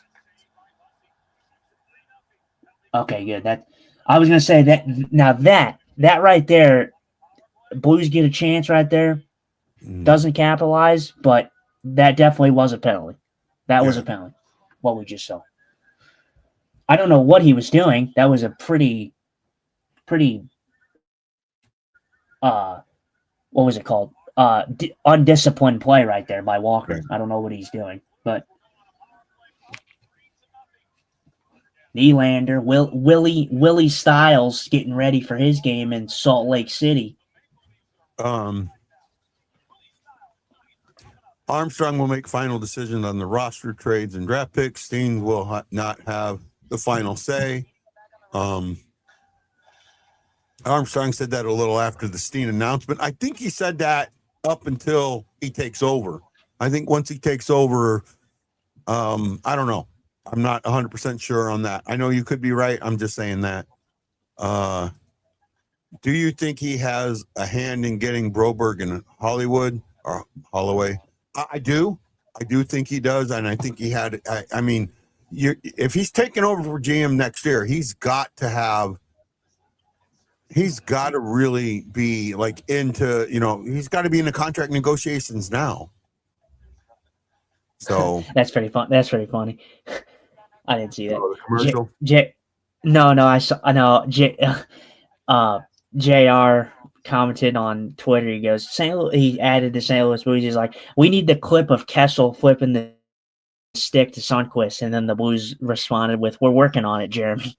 That's pretty good. I'll tell you what, whoever does do the St. Louis media is very. I love it. They're so witty sometimes. I know. God, that reminds me of that one.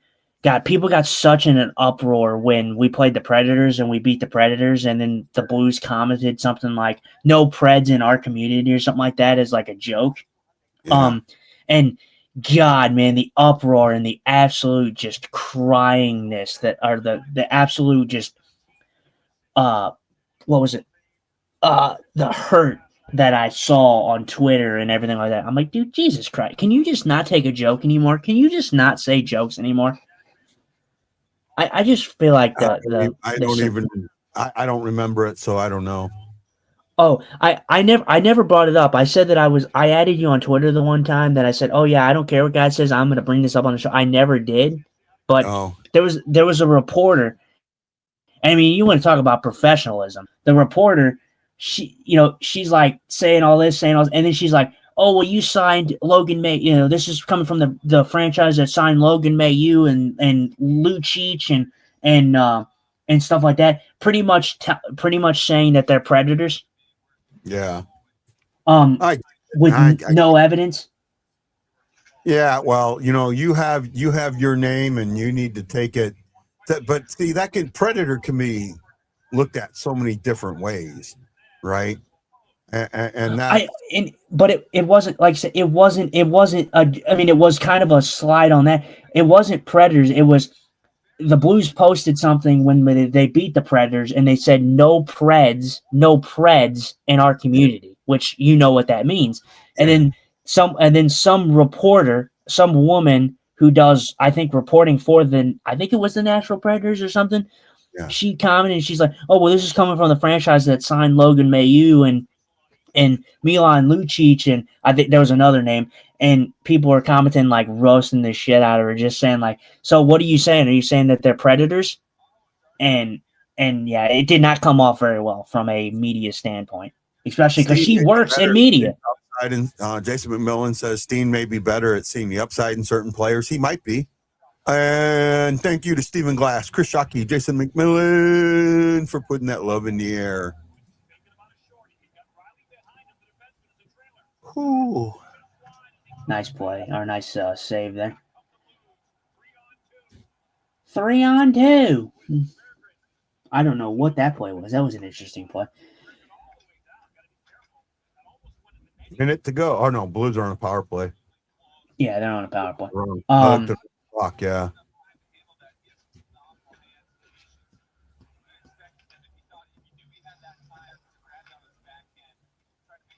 Good clear there by the Carolina Hurricanes. We got about 4:50 to go in the third period. Yeah, about 5 minutes. Yeah, right at 5 minutes. I'm at 5 minutes, so you're a little ahead of me. You're like 10 seconds ahead.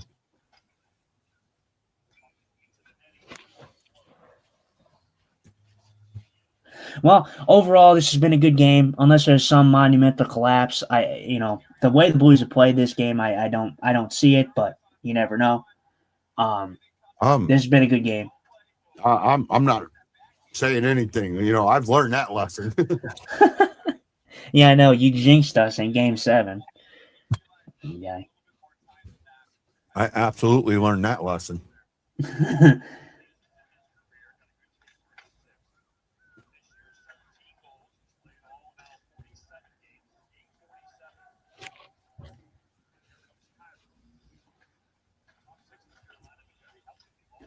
When we traded Oshie to Washington, that was the trade that really, really surprised me. Oh my God, that was a very close chance. Kyrou passed the puck to, I think it was maybe Neighbors or no, it might have been Shin. Just missed. Oh, yeah. Yeah, it was Neighbors. Yeah, I've seen just it. missed. If he had a good chance on that one. Yeah, so good kill there by the Canes. But shots are 31 apiece, so the Blues are getting the shots. I mean, that's so to me that I think the shots are even this period. No, they're 11-9. The Blues outshot them in the second period 14-11 after being outshot 9-7. So, they're keeping even with everything. Well, and like I said, if I minuscule these shots up and I magnify them, I said this before, the Canes have 31 shots, but I would say under 10 were actually quality shots, quality chances. The Blues have had a little over 10 in this game, I think. Yeah. So, no. It's definitely been a lopsided affair when it comes to the actual chances in this game. Hofer's done well. Yeah, a little Hovey. Yeah, Hofer's done well tonight.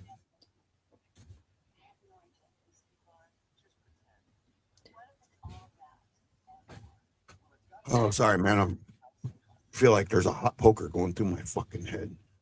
Sean Roberts says, as the guys over at the Unsubscribed podcast say, you don't bully the media enough. Reporters don't report anymore. They just blurt out unthought statements and hope it lands them to boost them in their career. I don't completely believe that. I don't think it through. They don't think it through or vet their claims. Just say, well, I mean, but again, even though the joke and just taking devil's advocate here, the joke kind of fell flat too. I mean, what? To say that there's no Preds in our community, Oh, well, no, I mean, it didn't fall flat. It actually got a lot of people butthurt, but and I get it. It may be distasteful, but I mean, I'm sorry, but like if you got to have some character, man. Stop being a robot. Like you're not a robot. Joke, have fun a little bit. Obviously, they didn't mean it in a negative way. They're not calling the predators. That's not what they're saying. They're making a joke. It was kind of a little edgy, and the thing is, some reporter got butthurt. Wait, okay, so you look at the Preds themselves, the Predator. So there's a specific reason. There's not a good goalie coming out of college that I know of, but we do have a couple in the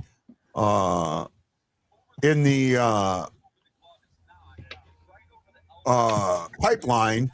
But you're looking at Hofer. Hofer's done a hell of a job tonight. Hofer's proving he can be a number one goalie, and that's what you want to see. So I don't know why you. Mm-hmm. I mean, you said you're a new fan. If you judge Bennington just on what you've seen this year, then you're missing a lot. He's having an off year in my eyes, right? Jordan Bennington is a fantastic. Any team would want Jordan Bennington. He's a clutch goalie. He shows up in big time moments. Yeah, you can't look at this. You can't look at this year and just say, oh, okay, well, he's a terrible goalie overall. He's had fantastic years. He's had years where he's been the best Blue on the ice, and the team has not shown up in front of him. This, to me, has not been one of those years. There's been games, that the Blues haven't shown up, but goaltending for him has not been good this year. Yeah. So, I just think for me, I think it's Hofer's net to lose right now, and I think that we're transitioning right now slightly into the Joe Hofer era. Yeah. Well, if you want to learn more war, just keep listening to our show. We'll answer your questions. There is no fans question that we won't answer. Oh my God! Holy moly! Oh my goodness! Wow.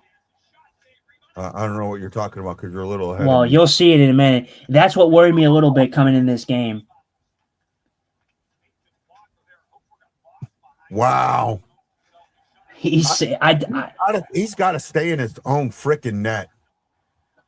It kind of he's been good at playing the puck this game. I don't know what happened. I don't know if he lost it. That's the second time this game that I've thought he overplayed his net position, but the first one wasn't bad.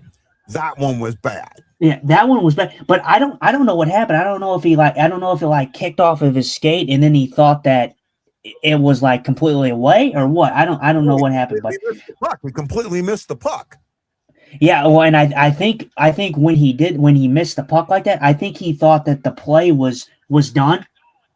Oh, very good try. I think when he did that, I think he thought that the puck rolled around the net completely, and it didn't. But yeah, that does worry me. It worried me for Carolina because Carolina is such a grind you down kind of team. So I thought that they would take advantage of that. But Hofer's been actually pretty good at that this game. Yeah. Rather, other than that, of course, but yeah, it happens. Misplays happen. Again, I will say that the team, if I think Hofer does play the puck over aggressive sometimes, but yeah, I think if nothing is going in the net, I don't care.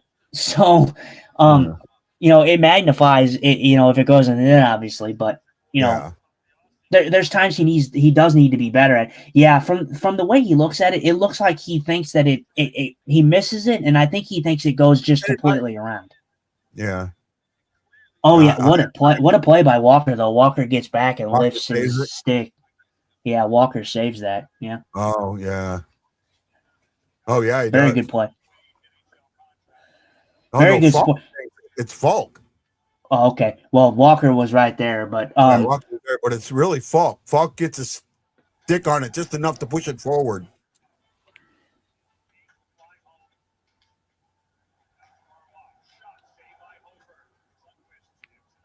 Very good play, Sunquist. Way to get the puck out. 30 seconds to go.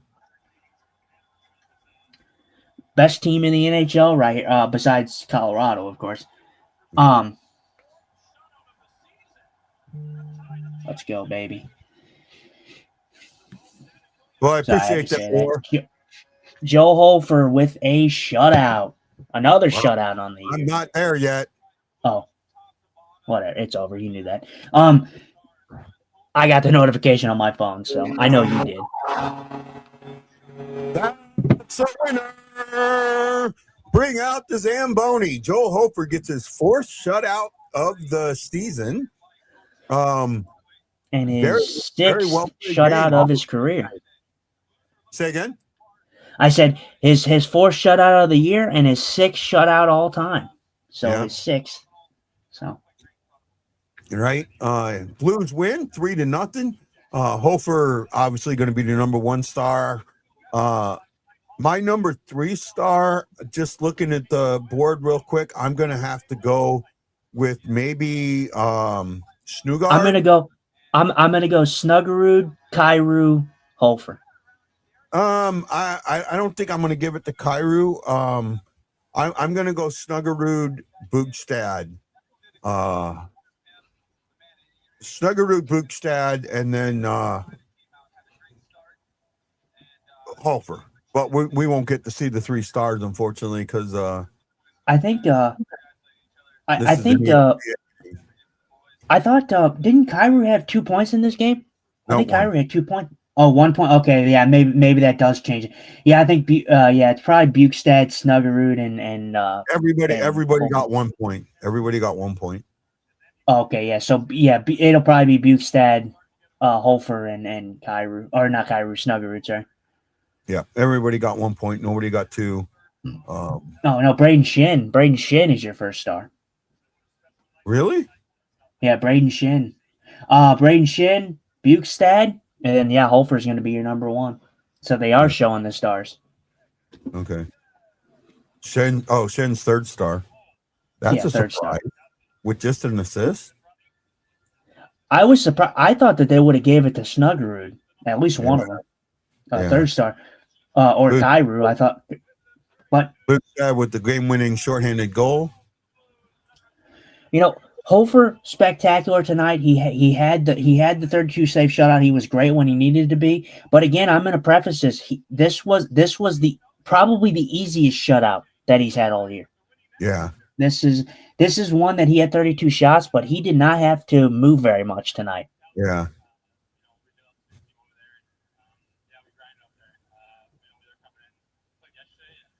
Let's see what you got to say to the Oshman. Man, it's kind of crazy how I mean, they don't look identical, but it's kind of crazy how similar they kind of look. We grinded out there. We were coming in. We played yesterday, and we played great. It was a good one. The boys had 18 block shots in front of you. What can you say about the guys sacrificing the body to help you out? Yeah, it's tough. Those guys are great. I can't thank them enough. We were determined to win out there, and it showed. Great win on the Blues Hall of Fame night. Some of my best buddies going in, Al Arbor as well. Kelly Chase being recognized for the True Blue Award. What can you say about the culture of this team and the just the fan base of the city? Yeah, it's amazing. We owe it to them. Those guys are so great, and they paved the way for us, and we did it for them. Thanks, brother. Good game. Great job, TJ. Of course, the NHL expanded from 6 to 12 teams. All kinds of cities put their bids in to expand and to be. There we go. I want to preface this, and I think that they've been good. I think the announcing was good tonight. I didn't have really an issue. I wasn't paying attention to it too very much, but I have a problem with these national broadcasts. But you see how these narratives change, and I want people to take note of this when you watch a national televised game like this. Yeah, when the narrative changes. I'm sure, like I said, I wasn't paying attention to it crazily at the beginning. I'm sure that they were all over Carolina, but it's for me, I wish that they did a better job at balancing these things out. Yeah. I feel that I feel like when a team is winning, they'll be on the teat hard, and it shows. And then when they're losing, they're the worst team ever. So they don't have a good balance of what to do when it comes to that. Yep. I agree. I'm with you on that. Blues are now 3 games under 500. Hopefully they can continue it on. Their next game is on Friday against the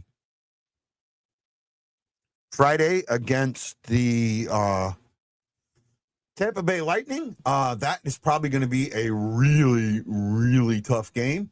We may do a show on Thursday, but I'm not sure yet. I know I'm going to take some time off. I need to take some time off. I need to get back to work, but I need to get healthy. So right now, I think we'll see. Our next show will be Friday. For that game, I think that should be a standard time game, not a weird one like this was. Let me see if I can find it here.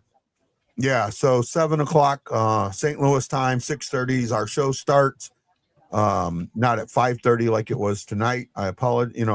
Hey, we got to do what we got to do.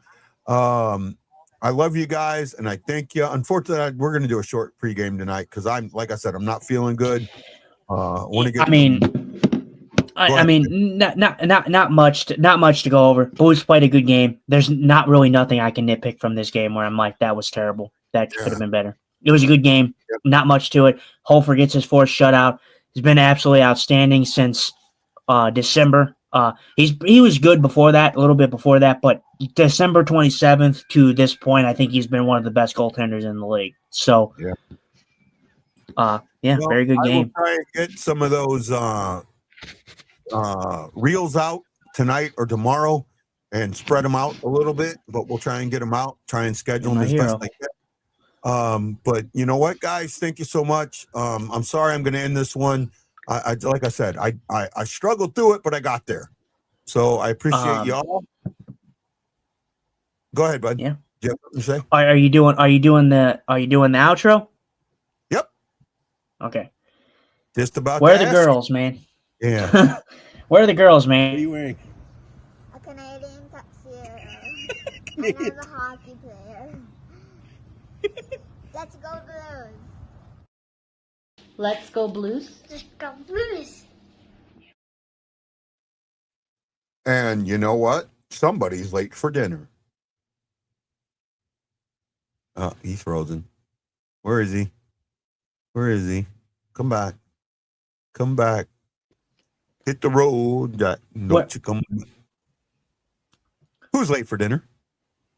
Where are the boys? Show me the boys. Hawaii Blues fan, we're bleeding blue with you. Let's go Blues! Let's go Blues! Let's go Blues! This is Guy, the Hawaii Blues fan, for my co-host and partner, Justin Eagle Eye Scott, saying thank you for watching the Blue Note Fan Report. And you gotta know that I am bleeding blue with you. And as always, it's Let's Go Blues. Let's go Blues. See you on Friday night.